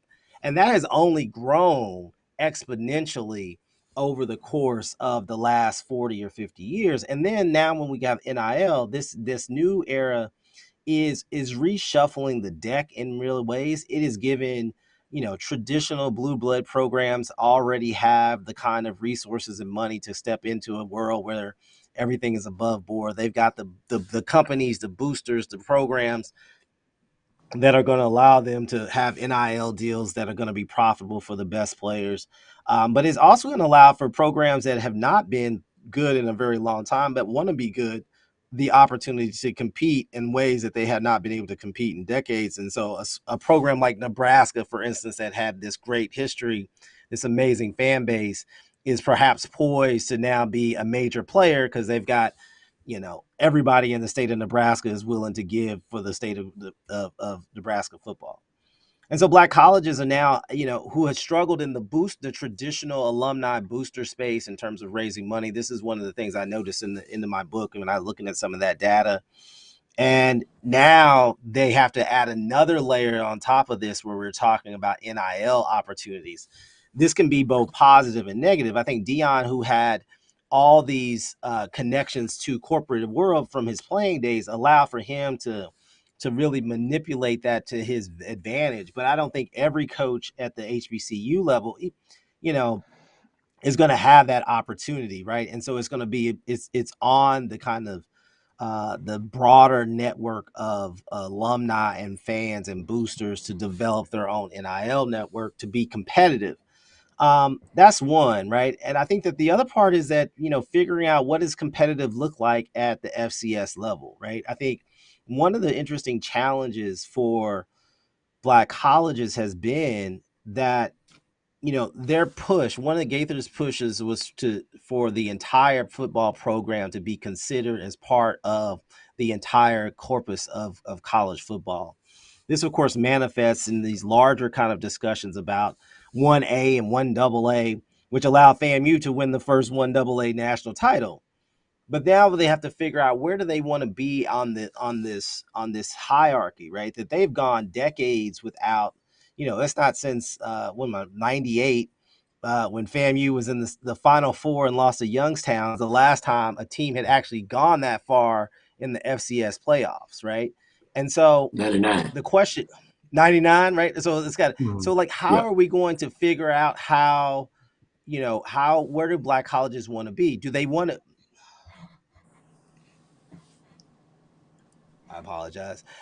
Do they want to be part of the? Do they want to be part of the Celebration Bowl, where they, the deal with ESPN provides them with more money than they would make in the FCS playoffs, or do they want to be part of the FCS playoffs?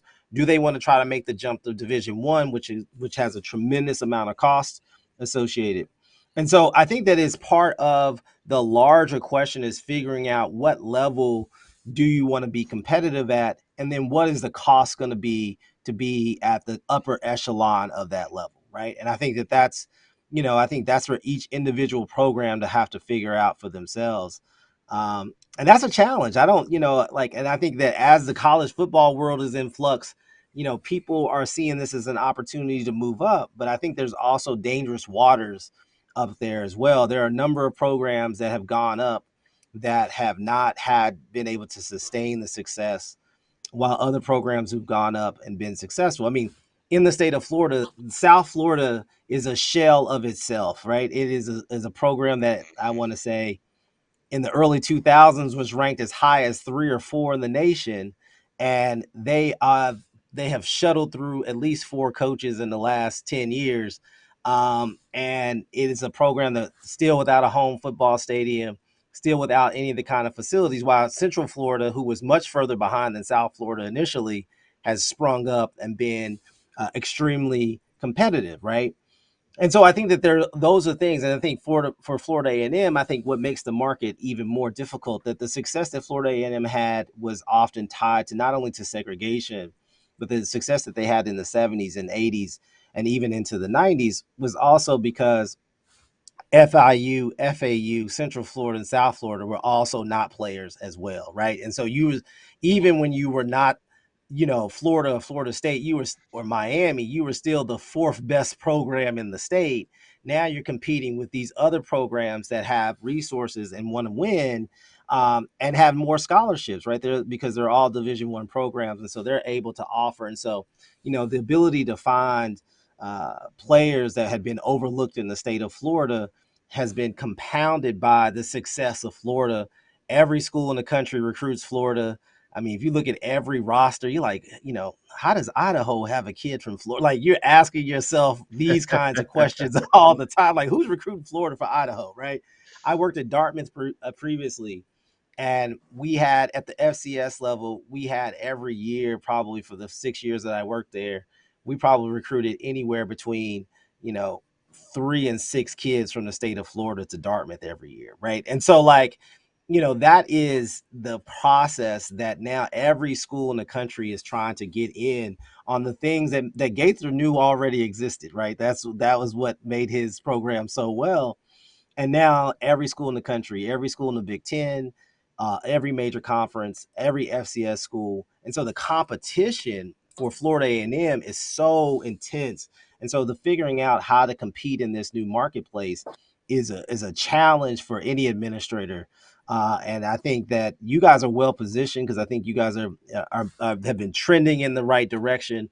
But I think that there are other schools are Bethune-Cookman's problems are not on the athletic side, but they're a corpus of the entire process of higher education that small private schools across the country are closing down. I worked in New England. We lost 5 or 6 schools in the last 10 years, small private schools that were church funded, that didn't have big endowments. Like these things are all happening all over the country. And so black colleges on a case by case scenario are having to deal with these issues. Wow, appreciate that, Marcus. I'm gonna give you the last question for tonight with Dr. White. All right, thanks. I actually have a double question. You guys in these double questions. I don't know if I can. The question was, how do we preserve? And even if you listen to Ken Riley's second's interview, and he talked about how even Terry Mickens, someone who also played in the NFL for a little while for the Packers, didn't know about Ken Riley. And you also, I guess, parallel Kofi's question about losing history. How do we as HBCUs, and I guess in particular FAMU, make sure we preserve and promote the history that we had, because there is such a gap with the folks of younger generations in terms of understanding FAMU's value, understanding the players. And in fact, I don't know, and Kofi and Kelvin, correct me, I don't know if we have any memorial to Bob Hayes, our first Hall of Famer, and if there's any plans for Ken Riley. Do we have anything that memorializes them on campus that would help to proliferate and reinforce the history of FAMU football and FAMU athletics and across HBCUs as a whole? So what can we do to do that? And I guess my second question is kind of deviation and maybe a little something that would drop a bomb and run. But what do you think about all these celebrity coaches coming back, trying to get on HBCUs? The first one I can answer. You could all buy Blood, Sweat, and Tears. That's be the first thing I would recommend you do if you want to do the history. But no, in all seriousness, I think that that FAMU, this is a problem across black colleges, right? That the most fervent fans know this history, but these students are born in my undergrads are born in 2004, right? Like you gotta for them, they don't remember they don't remember 9/11, right? Like so for them, that is something for you. So you to talk about Jake Gaither in who finished coaching in 69, you have to tell the story of this institution, right? And I think that one of the things that has got to be part and parcel of, and that just can't be a FAMU story. That's got to be a black history story, right? That has to be part and part, Althea Gibson and Andre Dawson. This needs to be Bob Hayes, not only in football, but also in track.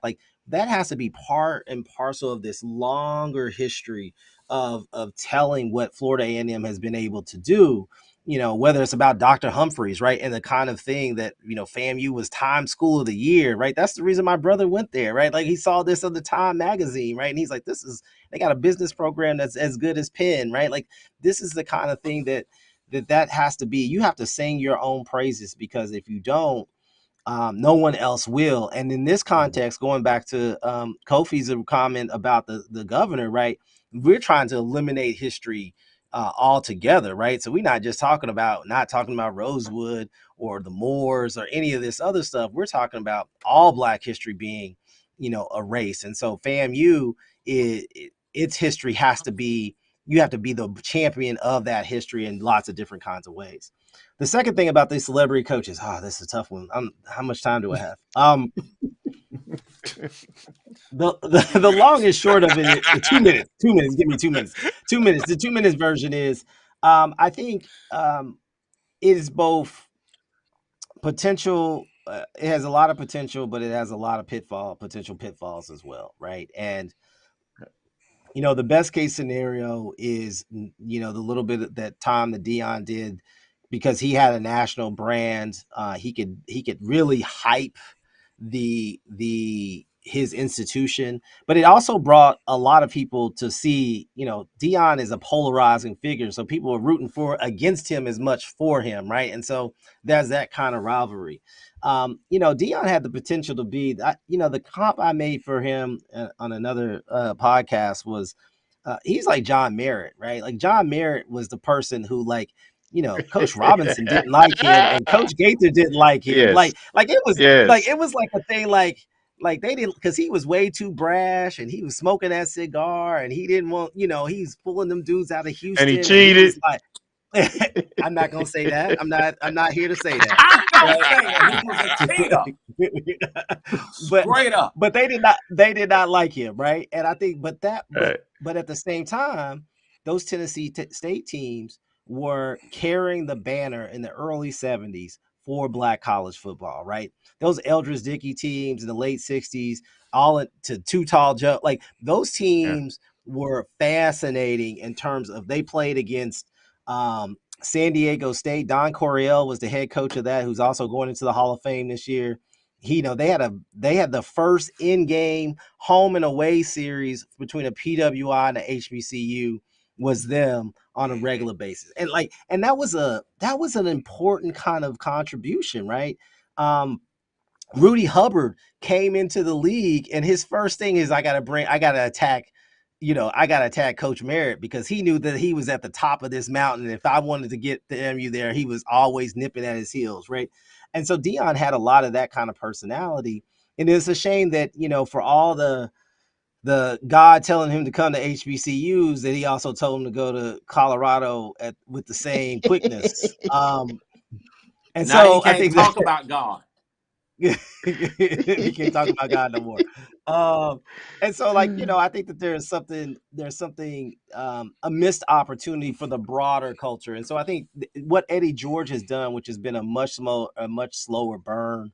I like to see him have some success on the field, but he's really taken the time to understand the kind of the depths of not only the history of Tennessee State, but also the kind of challenges that the school faces. And I think it's going to require that kind of touch.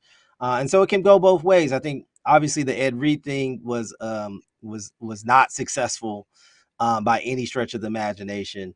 And I think that the biggest weakness, and I'll end here, of celebrity coaches is that they come from a kind of deficit model, that they are the coach here to come and save Black colleges, rather than saying, right, like, I can come here and make this contribution. I can bring something to the table that needs to happen. But it treats these institutions as if somehow they're failing. And I think that it overstates their potential and possibility. And so I think that's kind of a big flaw. That's why I do appreciate the way Eddie George has kind of approached this issue. He said, it's a challenge and opportunity. And I think he's done a really good job in terms of how he's handled himself.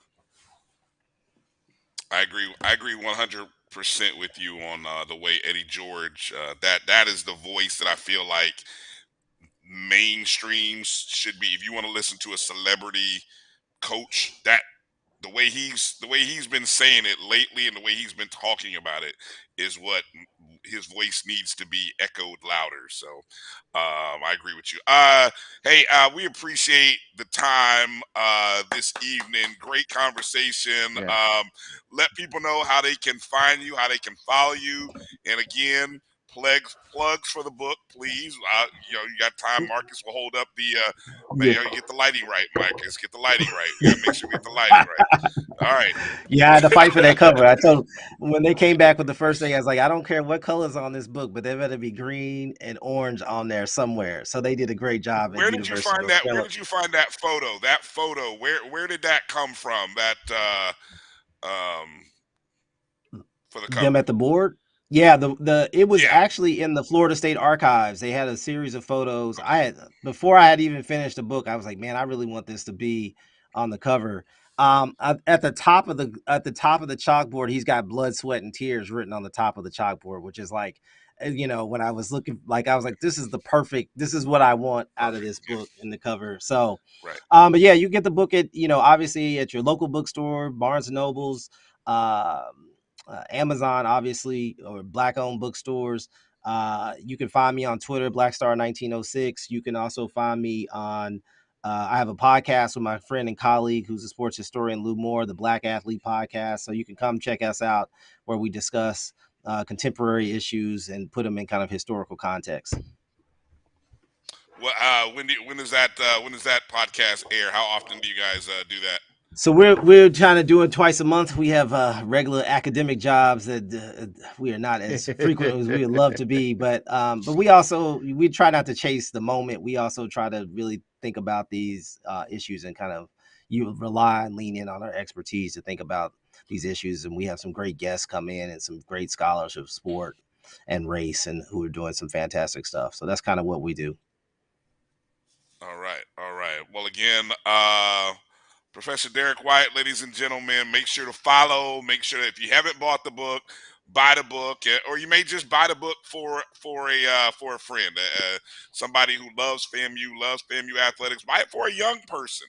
Now's the time. This is Black History Month. Go buy it for a young person and educate them. Give them an opportunity to learn about FAMU from a different perspective through the prism of its great athletic history. So I think that's what I'm gonna do. I like to buy a book for myself, my pops, and I may have to buy one for a student of mine at my school. So, hey, Dr. White, thank you for your time this evening. And hey, anytime there's an opportunity to talk again, we'd love to do it. All right. That sounds great. Thank you for having me. All right. Yes, sir. Thank Good you. night. We will stay here and close the show, Producer Roy, because I know we only got a couple more minutes here before we sign off. So while we've got just a few of us here this weekend, we've got basketball trip to Alabama. Kelvin, tell us a little. Yeah, we're not going to talk about the games this past weekend. I'm not going to talk about the games this weekend. We got to go play. The teams are 5-18 overall, 3-10 in conference play. But the scary part, Kofi, both teams really aren't "quote unquote" out of it just yet. There's 5 games left. Why do you continue to beat this horse? We're not going to win the title this year, dog. The women are not going to beat Jackson State. I would rather. Now it's about winning the title. No, I don't even want to talk about it. Well, hey, Kelvin, what did he say at the beginning of the season? Get to the tournament. He didn't say nothing about winning the tournament, did he? No, we never thought we was going to win. No, we never thought we was going to win the tournament. Absolutely not. We just said we were trying to get to it. Getting to it would be would be an accomplishment. But at this point, here's my point, bro. We are at a point right now where we really have to do. I want to say we really have to ask some questions. What kind of basketball program do we want to be? Do we just want a basketball program to have a basketball program? Or do we want a basketball program that A, is going to generate revenue because people want to leave their homes and come and watch the teams play? B, do we want a revenue generating program that is going to win championships? Or C, do we just want a program for the sake of having a program to say we got one? And if we're going to get to the spot where, for me, I want a championship winning program that generates revenue.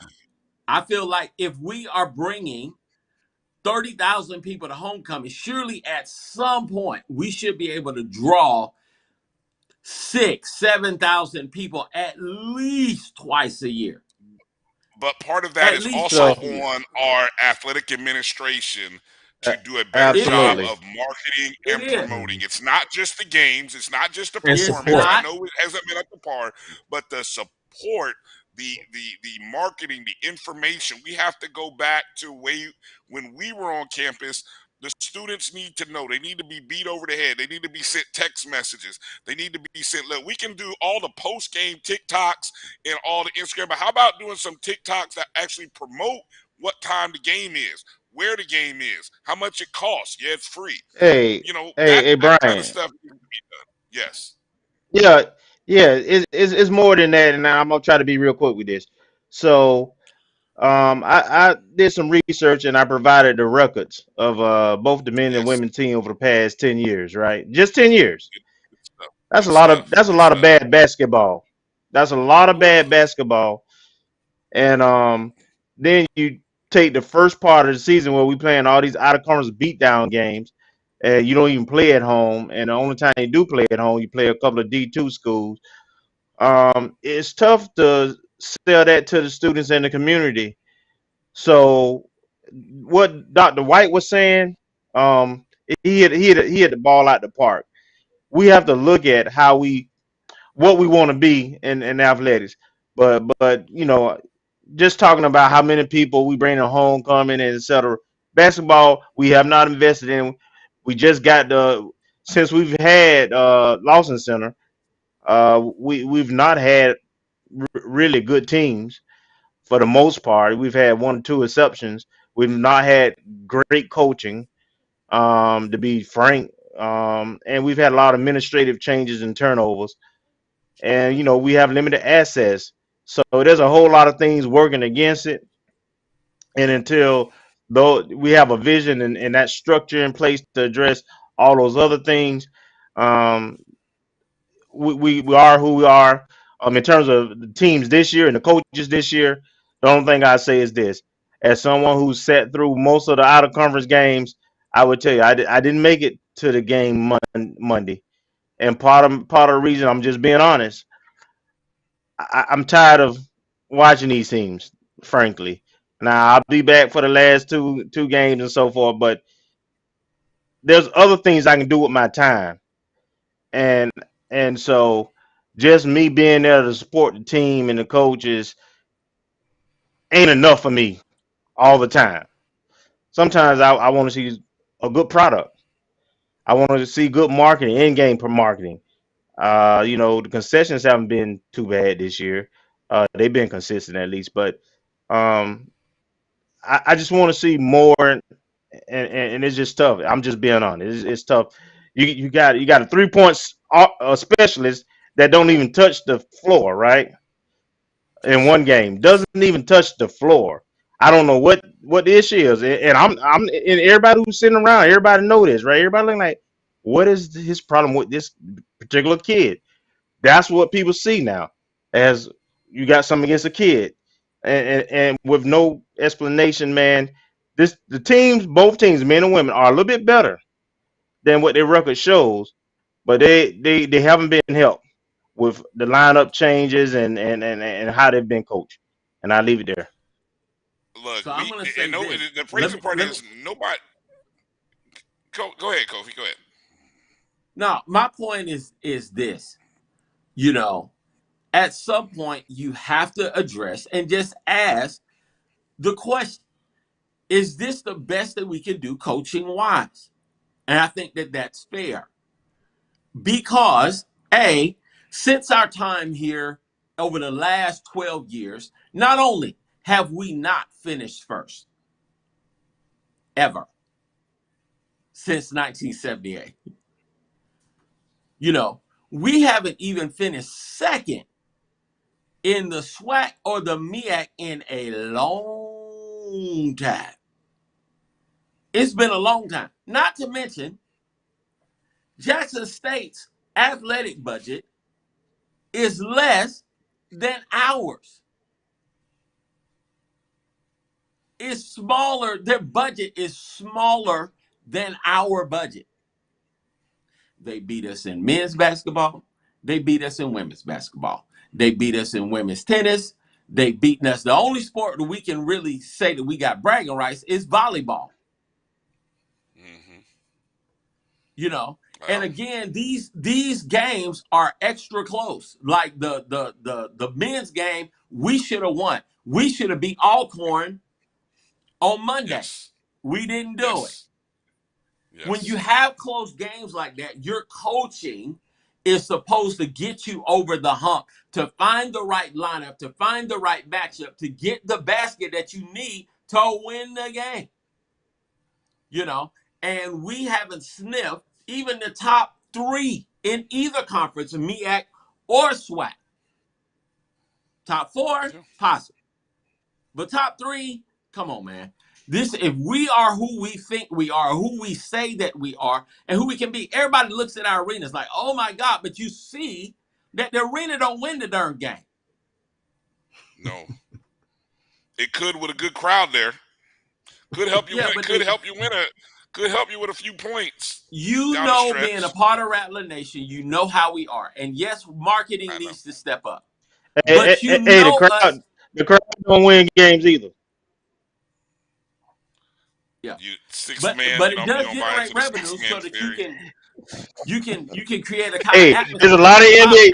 There's a lot of NBA teams. There's a lot of NBA teams that got full arenas that ain't winning jack. Mm-hmm. And Kofi brings up a good point. And I know both of y'all, actually all 3 of y'all, said that in terms of the athletic team that has the best potential with the least amount of, just in general for college, is college basketball, in terms of getting a couple of different players to get some excitement, and you can turn it around really quick. So how do we go about doing that? And I just looked it up while we were talking. Coach Pillow has got an extension in 2021, so her contract is good through 2024. I didn't know if something was going to happen during the first year of AD Sykes, but it looks like she's at least got 1 year. Oh, yeah. So, I mean, we can't afford to get. First off, we can't afford to get rid of either coach. They got a year or 2 left. So no, that's what I was looking. I was checking to see, because originally she had a 3-year contract, so I was checking to see if this was her last year or not. But she got an extension at least through 2024, and I didn't look. I think Coach McCullum did as well. So that's the question: how do we turn this around?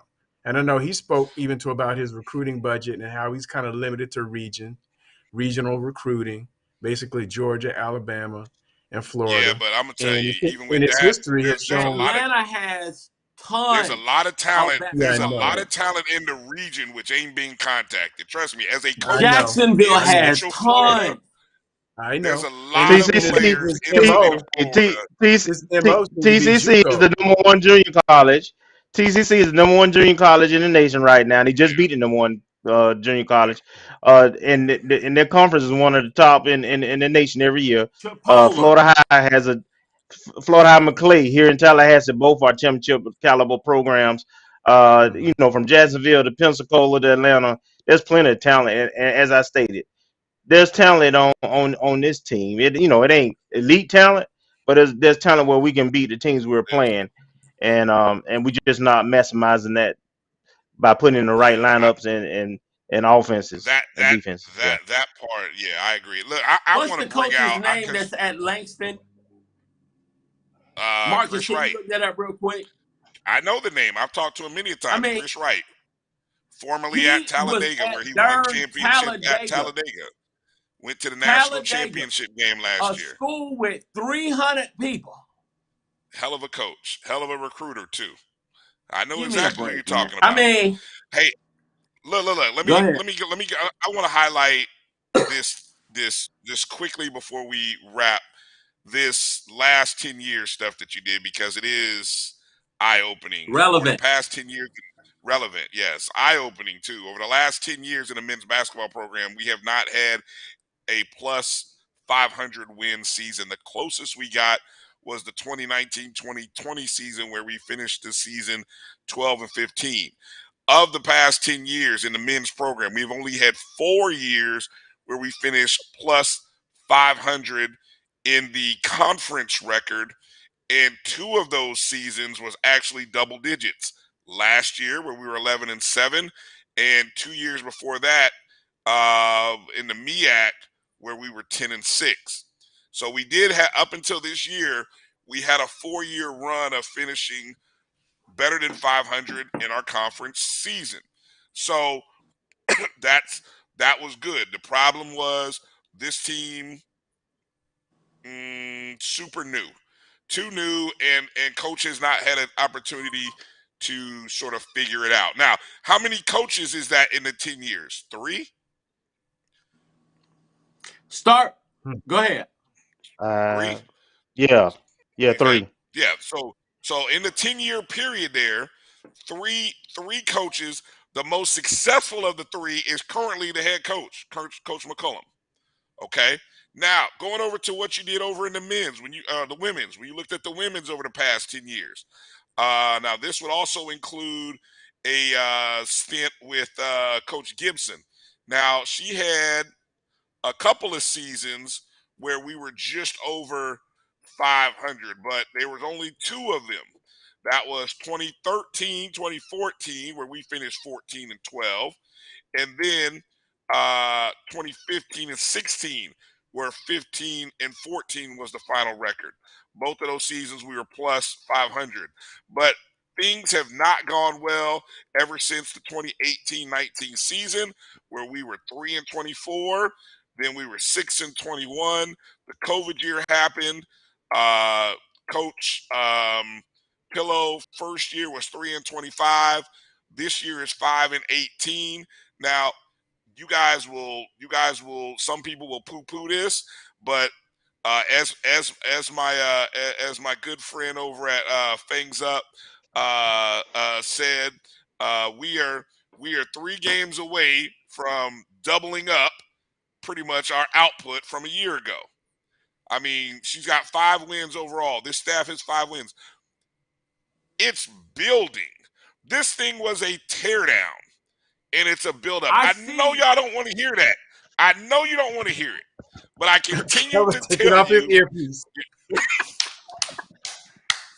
it was a teardown from the COVID year. Okay, fine. Is this the sorry, can't hear you. Sorry, can't hear you. Close the show. The producer says she close the show. All right. Anyway, I'm just look. This weekend, Saturday. Where are we? Are we Alabama State on Saturday? Which one? Who cares? Somebody does. We play Alabama State on the 18th, and then A&M on Monday. All right, so Saturday is Alabama State. Monday is Alabama A&M. That's President's Day. I would encourage Rattler Nation to go. Don't be discouraged. These are winnable games. A&M and State, they're solid programs, but we can beat them. That's what's crazy about this, guys. With the exception of Jackson State and the women, and maybe even Alcorn. Alcorn was the number 1 team. We hung with them. If coach will ever figure out what he wants to do, if that staff of his would ever figure out what they want to do with the lineups, I don't care if you got to go to analytics school or go over and figure out, do the math, do the plus minus, get on Ken Palm, figure it out. Somehow figure out the lineup that's going to be the most efficient lineup and do that. If nothing else, do that for the last 5-6 games of the season. What else? What do we got to lose? We got nothing to lose. I get you. And the women's stuff, hey, we got a new hey, we hired a new health and strength and conditioning person in athletics, correct? We need that person to get over there to our women's basketball program and figure out why they keep dropping like flies. I'm just kind of worried about the health of our women's basketball program. How every day we only got 7 or 8 players, and we got a roster of 14, 15 girls. All right, I'm done. Marcus, any final thoughts as we close the show here? No, I'm just thankful for Ken Riley second and Derrick White coming on and giving us some insight. And just keep striking. It's tough, with the basketball, but softball's here, baseball's here, so I didn't mean to. I felt like I brought down the show. I think we brought down the show by talking about basketball. I'm sorry, guys. I just wanted to call attention to No, where they were going, and then we got into, it's no, just no, like, no. We got to have uncomfortable conversations Mm. sometimes. It is what it is. yeah. Kofi, turn on your audio. Final thoughts, please. Anyway, all right. He's I don't know what he's mouthing something. It's He dead. They're is dead. We're dead. and hmm gotta go. No, Well, seriously. you fork Let me over. say this. You fork Let me say the this. Let me say this. buyout. Let You me say this. fork over that buyout. Go ahead. Let me say this. I love Coach McCullum. I really do. He was one of the when I did the voice of Bragg, he was as personable could be. Anytime I wanted to talk, I did a Facebook Live with him. He's always been welcoming. But he's also been realistic about our investment as a school when it comes to our basketball program. And we say as FAMUans we want to win. We want to, yeah. But you got to have skin in the game on some level if you want to win. And that starts with our university administration. I'm not going to bash Dr. Robinson and those, but they need to give us some more support.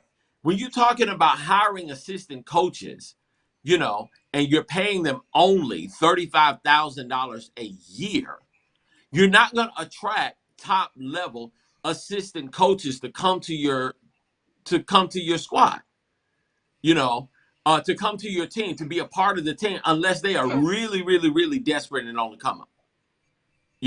But my point is, at some point, the 2023 has to be the year that we have to look at it seriously and be like, what do we really want? What do we really, really want? We got to at least have a darn winning season.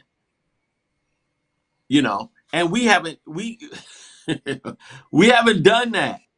We got Oregon coming here next year. Oregon from the Pac-10 is coming to Lawson. Are we just playing the game, or are we trying to win? So, at what point do we take basketball seriously and do what we need to do? Do what we Coach need to McCollum do online too. to make sure that we have a squad. That was Jesus on the main line. That we have a squad Even better that can win the game. Hello, Jesus. Yes, Lord.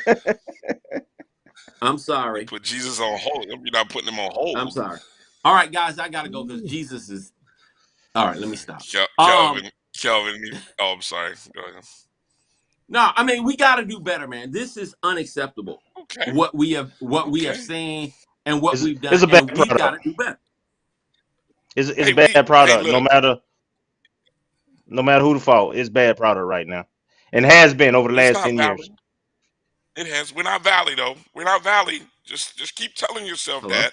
We're not Valley. We're not the worst team in the No, SWAC. that We're not even the that, second that, that worst don't team work in for the me. SWAC. That don't work for me. I ain't looking at the bottom. I'm looking up. I'm not looking at the bottom. Well, I'm looking at the ceiling. I'm looking at the sky. I'm real. Hey guys, I gotta I'm go. being real. All right, Okay. brother. All right. Go. Kofi's got to leave Bye. early. All right. He's got to leave early. We're gonna wrap up the show. Thanks again to Ken Riley II for joining us. Thank you to Professor Derrick White for joining us as well. Yeah, you got to log out, Kofi. There you go. All right. And Tell Marcus, B Starks. appreciate everything. Yeah, I What'd see you B say? Stark said, "No, we never hear anything about basketball recruiting, so we're gonna have to fill that gap." We signed a couple guys. Yeah, we'll talk about that. I got some thoughts on that. But anyway, we are putting together. We were talking on the back lines, trying to figure out. We're going to do a deep dive on the football recruiting recap. Y'all may have to, we may have to pony up a little bit for it though. I'm just letting you know, all this extra work Marcus put together. We're gonna put a quality product out there. We may need you guys to support. I know you guys always come through as you did when we dropped the schedule information, but I'm just telling you now, the deep dive on the football recruiting class, we may put a little something up behind that. Put that we'll talk about it. We'll talk about it and see what we do. So that's going to do it for tonight's show. For Marcus, Kofi, Kelvin, producer Roy, thank you guys. Everybody in the chat room, thanks for being a part of the conversation. YouTube, Facebook, share the show with a rattler, share the show with a friend. Let them know about our show on YouTube. Make sure you're following us on all the social media streams, wherever we are, Facebook, Twitter, Instagram, so on and so forth. And go check out the BCSN Pod Zone, the audio-only version of the podcast. We are part of the Black College Sports Network Pod Zone. That's BCSN Pod Zone. Producer Roy, do I have time to do a read? We got to definitely thank our sponsors for being a part of this. That is the second annual Black Business Expo Tallahassee, which takes place on February 25th at the Moon and is brought to you by Mega Ace Media and the Tallahassee Leon County Office of Economic Vitality. The Black Business Expo will feature financial institutions, agencies, and larger businesses looking to partner with your Black business.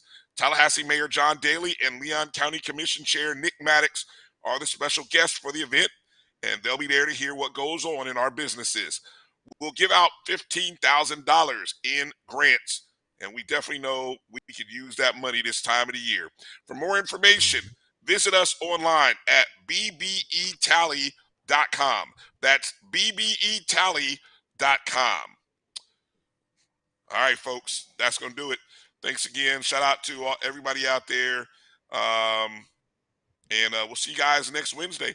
Be safe out in those streets. Alabama Rattler Nation. Dr. Lori, rally up the people in Alabama. Y'all go support the Rattler men and women this weekend. And softball team, another great weekend. Baseball, baseball at home. Baseball at home this weekend. So we got plenty to talk about next week. That's it. I'm out of here. Peace out, Rattler Nation.